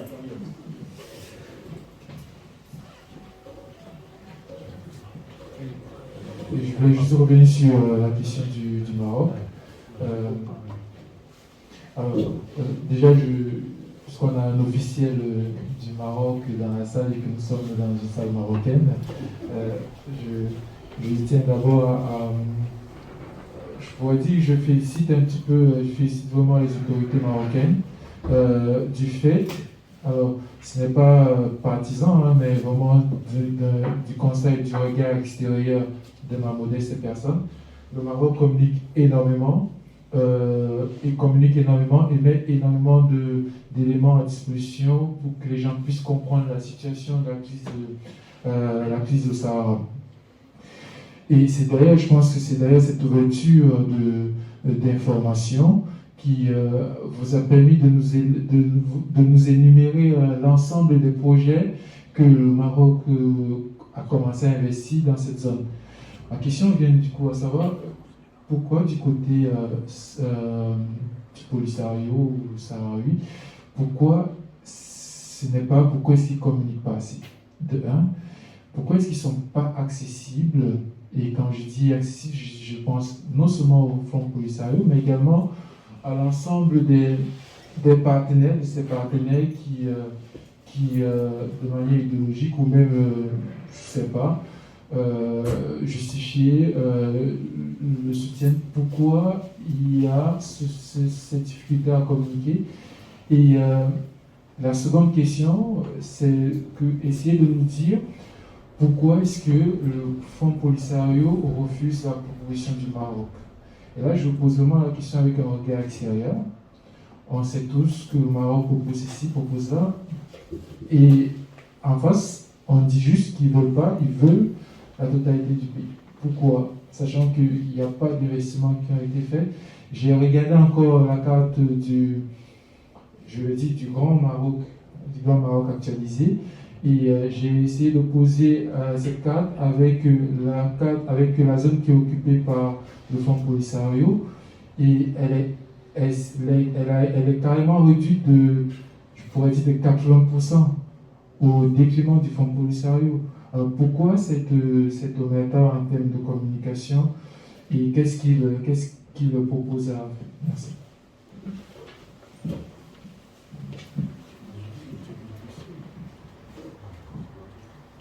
Il faudrait peut-être remonter à la création du Front Polisario, on est dans les années 70. Le mouvement révolutionnaire, influencé par le marxisme, soutenu par Cuba, par l'Algérie, par la Libye, qui sont loin d'être des modèles de démocratie. Et à partir de là, il faut voir aussi bien que les dirigeants. Quand vous avez des dirigeants qui ont 70-80 ans, ces gens-là, ils ont été formés dans un certain système. Ils ne sont pas élus. Ils ne sont pas élus, ils sont formés dans un système et ce sont des révolutionnaires. Qu'est-ce que ça donne quand des révolutionnaires prennent le pouvoir dans un pays? Quand vous regardez tous les modèles, ça se passe très mal. Ce sont des gens qui savent déstabiliser, savent détruire, mais construire quelque chose. Et quand vous parlez de communiquer, je pense que ce que vous voulez dire, c'est plutôt discuter. Je pense que c'est ça qu'il y avait derrière, c'est discuter par rapport à la solution, c'est trouver une solution. Je pense que vous avez une ancienne génération qui s'est ensablée, si vous me permettez cette expression-là, dans ses idées, dans sa manière de voir, et qui ne veut pas en sortir. Et il faudrait peut-être voir ceux qui en sont partis, parce qu'il y a beaucoup qui en sont partis, et ces gens-là avec qui on peut discuter, parce que s'ils sont partis, ils ont choisi un s'abandonner à un camp, et s'ils ont quitté ce camp, c'est qu'à un moment donné, ils ont vu les limites, peut-être les limites du combat révolutionnaire, voilà, donc c'est plutôt la nouvelle génération, ou ces générations qui sont peut-être sorties du camp, qui sont peut-être intéressantes des camps, qu'il faudrait plutôt interroger. Le problème, c'est que ce n'est pas eux qui ont le pouvoir, ce sont plutôt des gens qui sont relativement âgés, mais comme disait un ancien président algérien, c'est une génération finissante, donc qu'elle finisse son temps, et puis on verra avec une nouvelle génération. Voilà, mais peut-être que vous souhaitez quelque chose. Juste pour rebondir, c'est juste, ils se réclament République démocratique sahraoui, mais en fait, il n'y a pas d'élection, déjà. C'est un parti unique, ils ont un congrès où il faut dire les choses, c'est l'Algérie qui décide pour eux. Il ne faut pas ajouter quelque chose. Juste pour rebondir, c'est juste, ils se réclament République démocratique sahraoui, mais en fait, il n'y a pas d'élection, déjà. C'est un parti unique, ils ont un congrès où il faut dire les choses, c'est l'Algérie qui décide pour eux. Faut pas, si l'Algérie ne leur dit pas ce qu'ils vont dire, ils ne vont jamais dire. Donc il faut nommer un chat à un moment. Si on veut aller vers une solution, il faut dire les choses comme ils sont. Si le Maroc, il doit discuter avec l'Algérie. Si l'Algérie aujourd'hui dit stop au problème, aujourd'hui à 18h c'est réglé. C'est elle qui finance, c'est elle qui abrite, et c'est elle qui a créé, c'est elle qui arme. Ce pays-là qui sera clairement un pays, c'est quoi sa source de revenus pour pouvoir avoir des ambassades, pour pouvoir voyager? il n'y a pas de source de revenus. C'est qui paie tout ça? C'est l'Algérie toute seule qui paie tout ça. Donc, pour moi, le Maroc, il doit discuter avec l'Algérie, pas avec le Polisario. Eux, ils font ce que leur dit l'Algérie. C'est tout. Et ça, c'est ce que tout le monde doit savoir, le monde entier, en 2021. Pour vous relancer, Oui. juste pour relancer, et la Mauritanie, parce que la Mauritanie était aussi au départ un peu dans ce petit conflit. Je pose la question de la Mauritanie parce que après le coronavirus, il y a ce grand projet africain qui va passer à une vitesse supérieure, qui est la zone de libre-échange continentale africaine. Les routes de Rabat passeront forcément par Laayoune, Dakhla, Jusqu'à Dakar.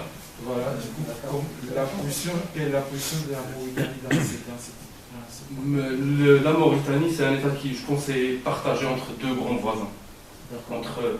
Elle reconnaît la République sahraoui, mais ils interdisent d'ouvrir une ambassade là-bas. Donc ils avancent un pas de ce côté, un pas de l'autre, parce qu'ils ne peuvent pas. Donc l'Algérie aussi, c'est un poids lourd au Maghreb comme le Maroc.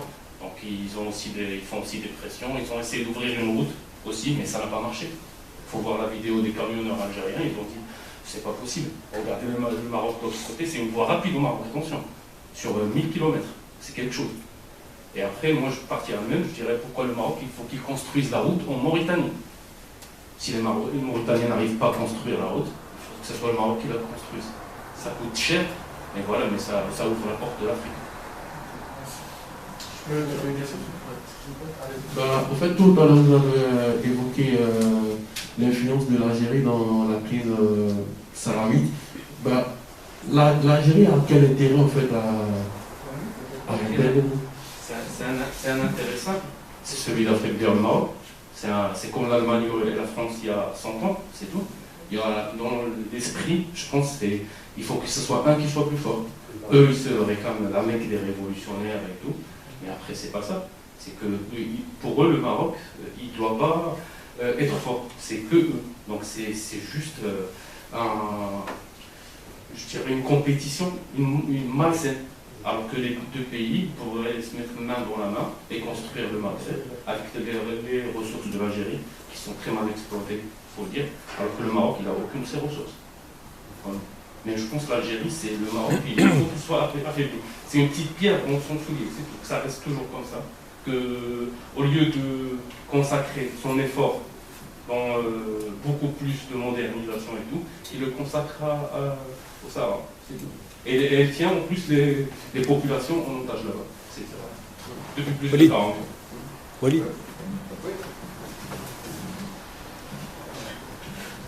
Alors, moi,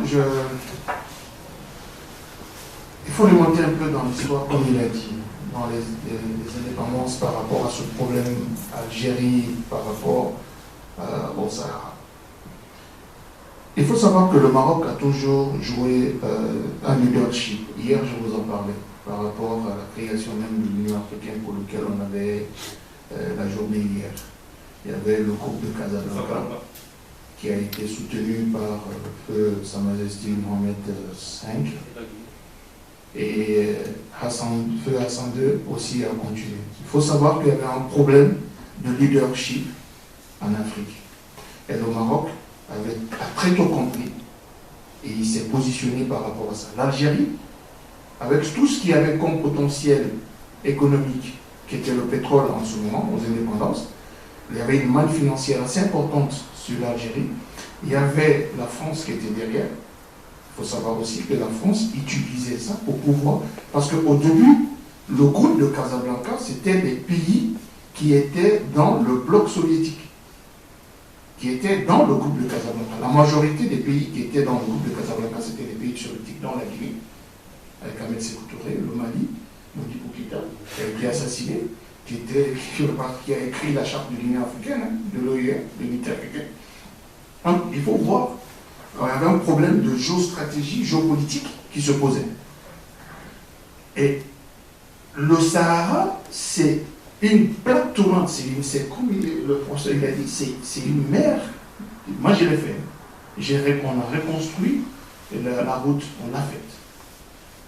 Et ça fait aussi le problème de la route des migrants. On voulait reconstruire aussi la route des migrants. Comment est-ce que les migrants quittaient dans les pays du Sud pour venir jusque-là, pour passer en Europe.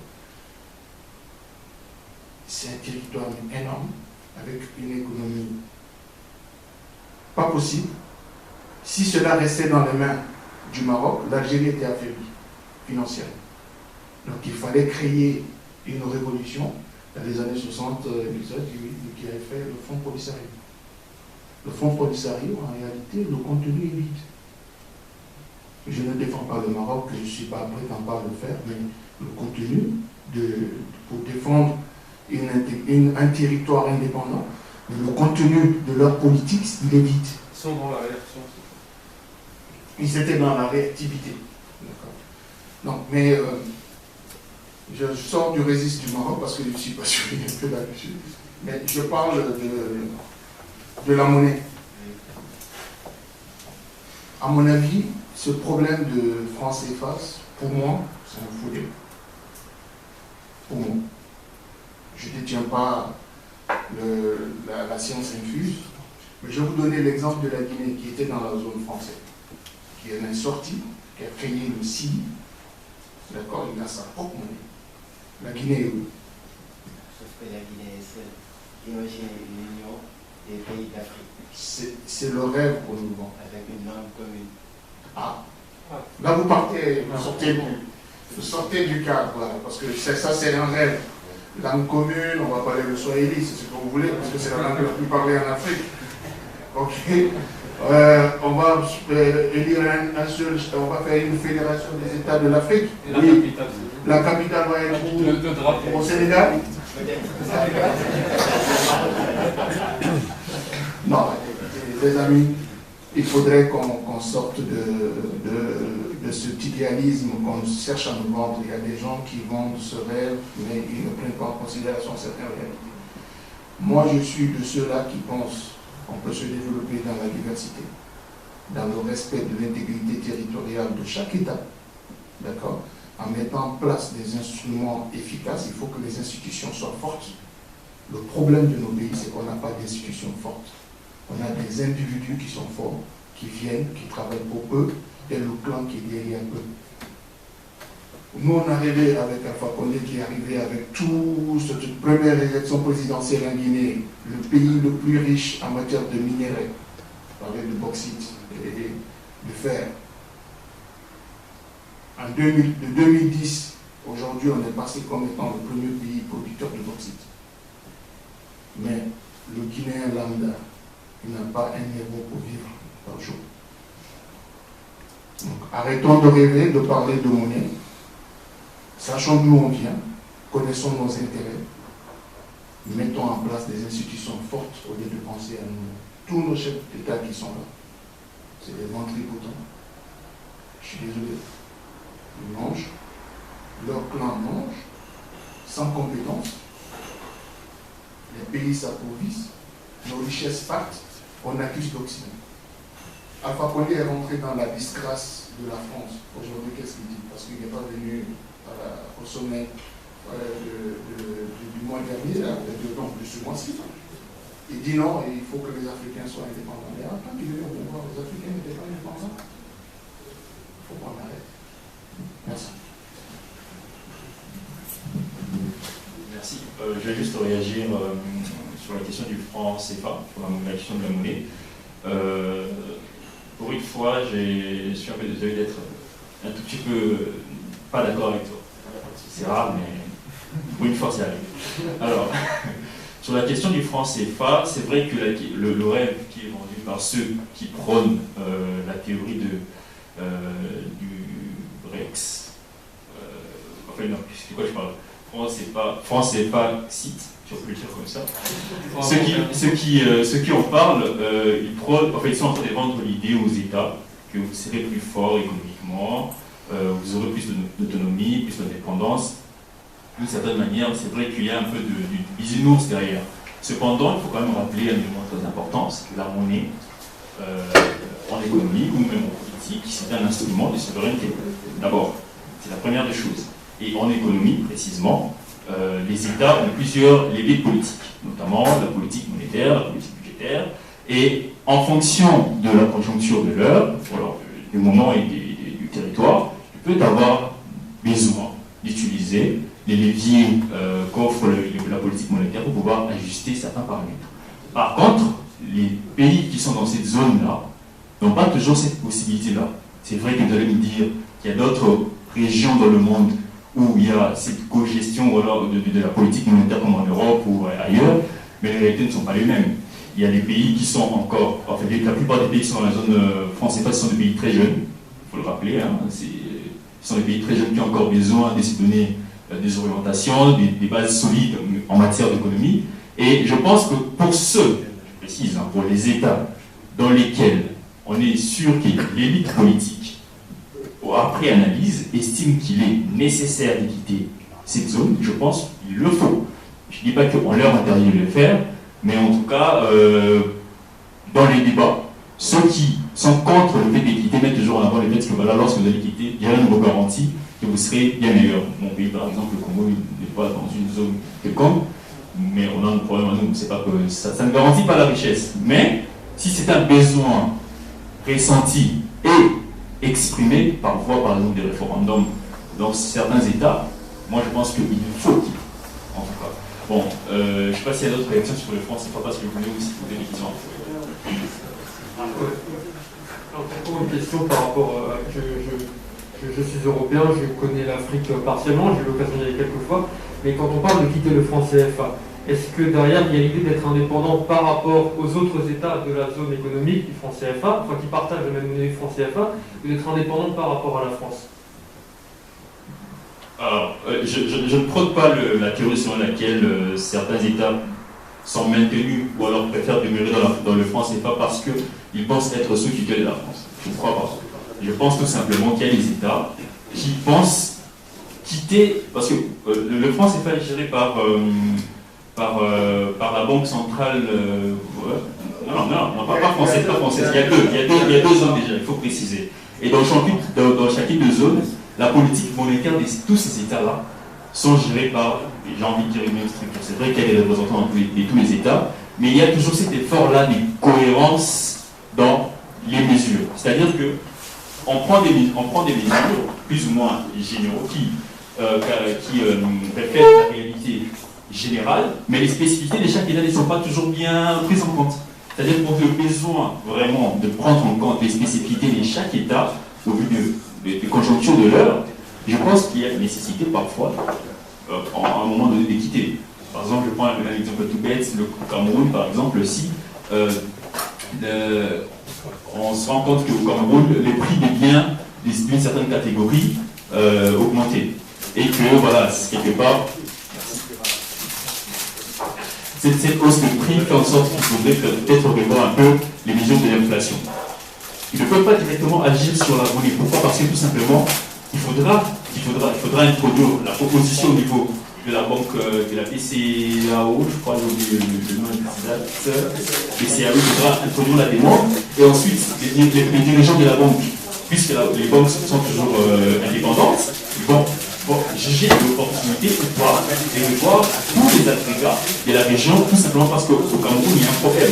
Donc ce qui fait que le Camerounais ne pourront pas régler leur problème parce qu'ils sont quelque part les mêmes guides. Ouais, donc c'est intéressant.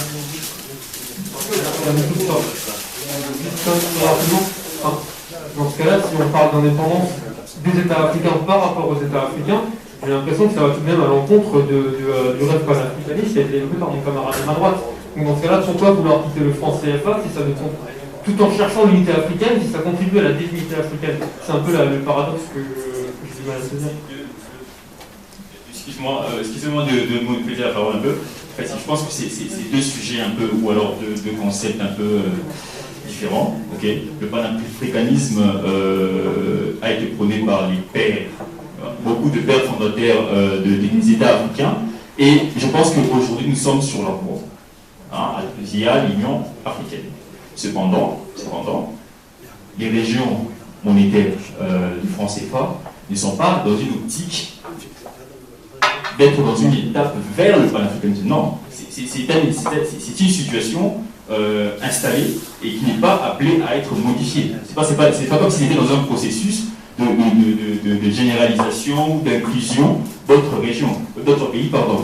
C'est une situation figée qui est, je pense, pour certains, est censée rester comme ça, vitam aeternam, mais ils ne sont pas vraiment dans une logique où, voilà, on commence à voir entre nous, ensuite on va intégrer les autres pour créer cette situation, ou alors cet État panafricain. Non, l'État panafricain est en train d'être mis en place, pas l'État, en tout cas, la dynamique panafricaine est en train d'être mise en place via l'Union africaine, pardon, mais je ne crois pas que voilà, les États qui sont dans le franc CFA sont aussi dans cette optique-là. Non.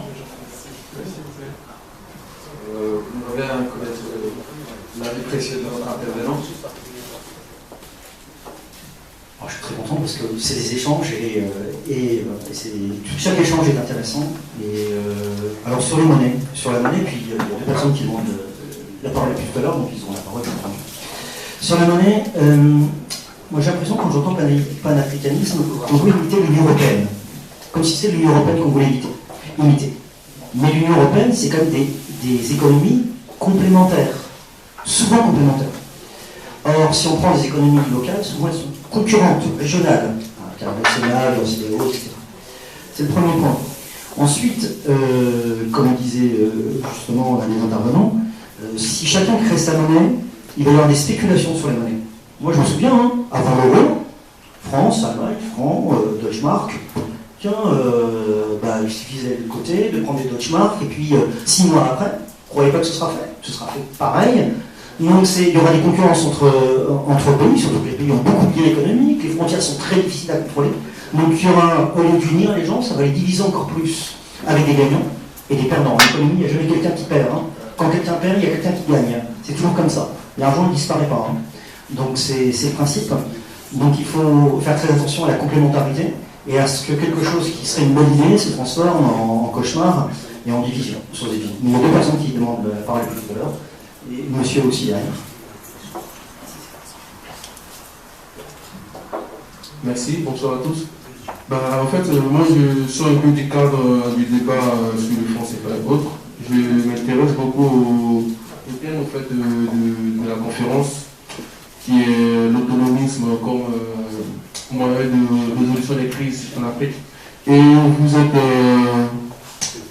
sur la base de gouvernance, moi j'appelais ça des gouvernances locales, c'est-à-dire à travers la collectivité territoriale centralisée. À ce niveau, il y a l'intervenant tout à l'heure qui a parlé de l'influence de la diaspora dans la réalisation de certains projets. Je vais prendre le modèle ivoirien. En Côte d'Ivoire, il y a un système qu'on appelle le Société locale de développement, qui est une association qui regroupe soit les cadres ou les travailleurs d'un village, d'un canton, d'une sous-préfecture, d'une préfecture ou d'une région ou de l'ensemble des régions d'une zone bien spécifique, que ce soit le nord ou le sud. Et on assiste à une influence majeure de ces sociétés locales de développement dans les politiques territoriales. Par exemple, au niveau des conseils régionaux, au niveau de l'administration publique, parce que ces entités-là, aujourd'hui, sont des entités qui ont vraiment un pouvoir économique très énorme.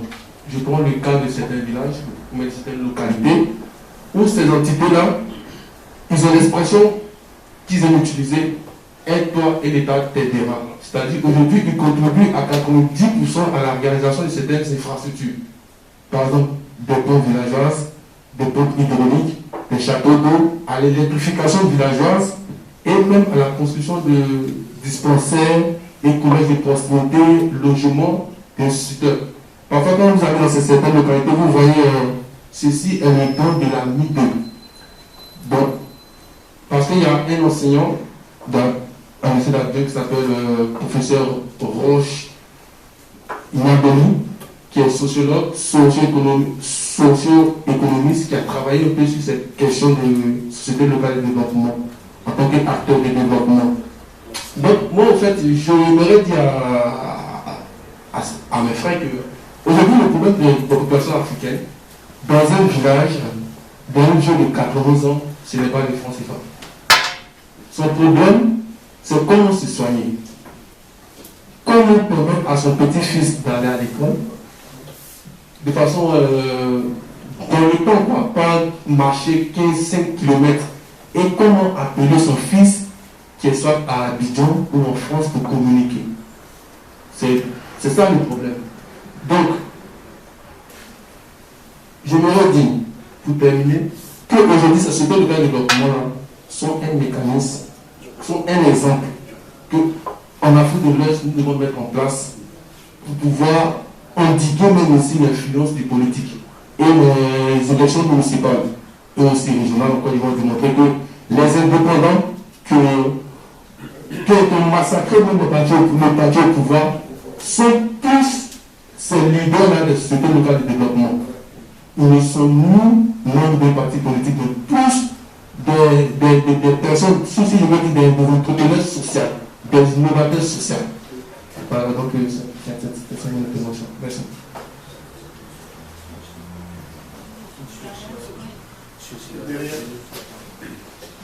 Alors bonjour à toutes et à tous. Moi j'ai entendu beaucoup de choses par rapport à l'Afrique et c'est vrai que j'entends et je vois beaucoup d'individualité, mais il n'y a pas vraiment, il n'y a pas du tout de collectif. Et ça fait des années qu'on entend parler, voilà, l'Afrique, l'Union africaine, ceci et cela, mais il n'y a rien qui est fait, ça n'avance pas. Et j'ai bien peur que ça n'avancera jamais parce que je pense, après je sais pas, c'est peut-être un peu trop paranoïaque de ma part et j'aimerais avoir votre ressenti par rapport à la question. Est-ce qu'il n'y a pas des pays à l'étranger, moi j'ai la réponse, hein, mais j'aimerais avoir votre ressenti. Est-ce qu'il n'y a pas des pays à l'étranger ou d'autres structures comme l'Union européenne, les États-Unis, enfin peu importe, d'autres pays, on va dire plus globalement, qui n'ont pas intérêt, qui n'ont strictement aucun intérêt pour que ça se fasse. Parce que je me dis que ces pays-là, ils ont des infrastructures au niveau de la formation, de l'éducation, de la politique. On sait qu'il y a des dirigeants africains ou des fils de dirigeants africains qui viennent en Europe ou aux États-Unis pour se former. Alors pourquoi est-ce que si ces pays-là, ils ont autant la science infuse, pourquoi est-ce qu'ils ne nous apprennent pas comment il faut faire, entre guillemets? Et en même temps, j'aimerais dire, arrêtons aussi de vouloir copier systématiquement le système occidental, parce que déjà on voit que leur système, il a ses limites, parce que pour moi l'Union européenne est gentiment en train de sombrer, et par rapport à la monnaie, pareil, en fait, tout ce qu'on a voulu copier ces dernières années, qu'on a entendu et réentendu, en fin de compte on est en train de voir que c'est en train de s'écraser.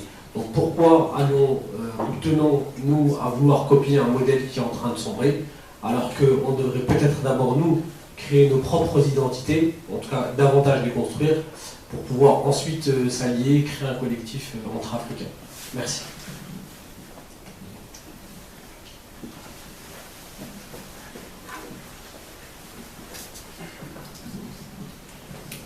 Oui, je suis content des deux dernières interventions, parce qu'elles se complètent en réalité.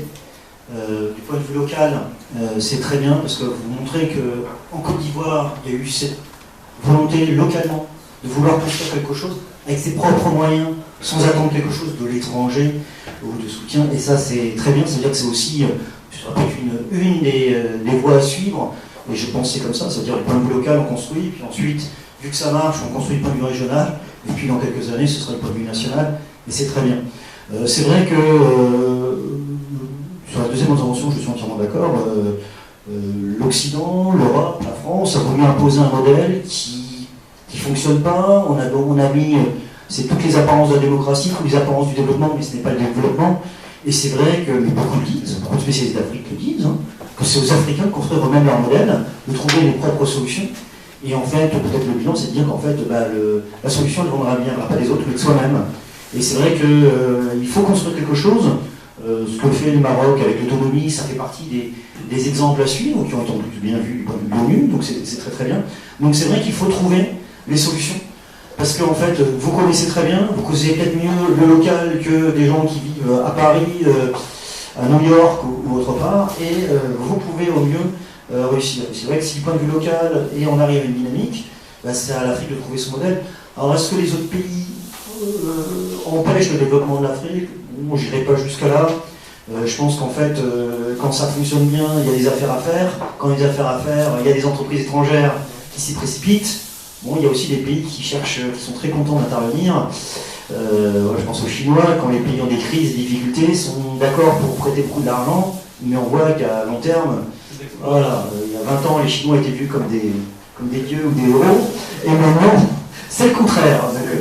Voilà, c'est destructeur. C'est l'exploitation. Donc c'est à ce moment-là que ça compte.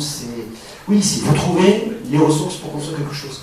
Et peut-être c'est aux nouvelles générations de construire quelque chose, voilà, avec ce qu'ils ont connu, avec l'expérience des anciens, avec peut-être la sagesse des anciens aussi, parce que, voilà, et puis d'essayer de construire quelque chose. Et si ça marche au point de vue local, il n'y a pas de raison que ça ne marche pas un peu plus longtemps. Et ce que j'ai apprécié dans une conférence, c'est totalement ce que j'ai dit, et c'est ce que vous avez dit, et c'est les échanges justement.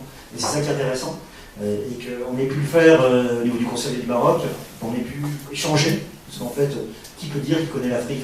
Moi, je ne connais pas l'Afrique, je n'ai pas cette prétention. Voilà, il y a plusieurs vérités sur l'Afrique, et en plus, quand on les regarde, sont souvent complémentaires. Pour conclure, j'ai une question. Donc, les concepts, les principes, sur ce qu'on a parlé, ça a été déjà évoqué le principe de l'intégrité territoriale, qui est un principe sacré, mais il y a aussi le droit des peuples à disposer d'eux-mêmes. Et ce sont des principes universels et ils conduisent donc à des conséquences qui peuvent être pas bonnes à la fin. On voit le référendum qui a conduit au Brexit par exemple, on voit la question du référendum en Espagne, mais bon, pas seulement ça, mais ces deux principes, est-ce qu'on peut les délimiter de façon à garder une certaine stabilité dans le monde au lieu d'avoir de plus en plus de vérités séparatistes et des intérêts, des problèmes humains. L'intangibilité des frontières, c'est quelque chose qui est important. Je crois que c'est aussi un des principes de l'Union africaine. Le groupe d'Addis Abeba. Voilà. Mais alors on a créé de nouveaux États, mais quand on regarde les nouveaux États et la manière dont ils fonctionnent, voilà, quand on veut remettre en cause un principe, c'est difficile, d'accord. On a créé de nouveaux États, et les droits de l'homme, mais le problème c'est que de plus en plus, on perçoit qu'en fait, chacun ça correspond les droits de l'homme. Alors, on prend laquelle? La française, l'ukrainienne, la russe, l'américaine, la sénégalaise, chacun. Alors, on a créé des grands concepts, mais en fait, faudrait-il que ces concepts ils soient protecteurs, ils amènent quelque chose de positif. Donc c'est tout le problème. Alors, je voudrais quand même remonter sur quelque chose. C'est l'Union européenne, elle a toujours progressé par des crises. Elle n'a jamais progressé. Elle n'a jamais progressé quand tout allait bien. C'est toujours par les crises. Et je pense qu'aussi comme ça, c'est qu'il y a certains États africains qui sont en crise, qui ont réussi à s'en sortir, parce qu'il y a des pays qui sont en crise par qui ont réussi à s'en sortir. Voilà, et je pense que c'est par les crises et par ces leçons-là. Alors après, on propose l'intangibilité des frontières, les droits de l'homme, il faut évidemment, ce sont des concepts qui sont importants, mais il faut les comprendre, et si ça permet que les États soient bien. Est-ce que les relations, si on n'arrive pas à une situation de paix, est-ce qu'on ne pourrait pas arriver à un développement dans la région saharienne? Parce que, voilà, je veux dire, l'Algérie c'est grand, voilà, ils ont beaucoup de mal à développer. Prenez les faits divers en Algérie, prenez les faits divers en Algérie, vous voyez la manière dont ils vivent à la frontière du Mali, et vous dites, mais c'est un pays développé, ça, c'est un pays qui a du pétrole. C'est le dernier fait divers concernant les enseignants, la manière dont ils vivaient, etc. Et vous dites, mais c'est incroyable, quoi. Donc, par contre, ils ont de l'argent pour armer des guerriers, pour l'armée. Voilà. Et donc, quand il n'y a que des civils, voilà, qui peut-être avec le mouvement des qui arriveront, donc voilà, ça c'est évidemment la vision positive. Voilà. Et donc, le jour où il n'y a plus l'Algérie, ce système-là ne tiendra plus. Le Front Polisario ne pourra pas tenir, c'est pas possible. Voilà. Ça fait la transition.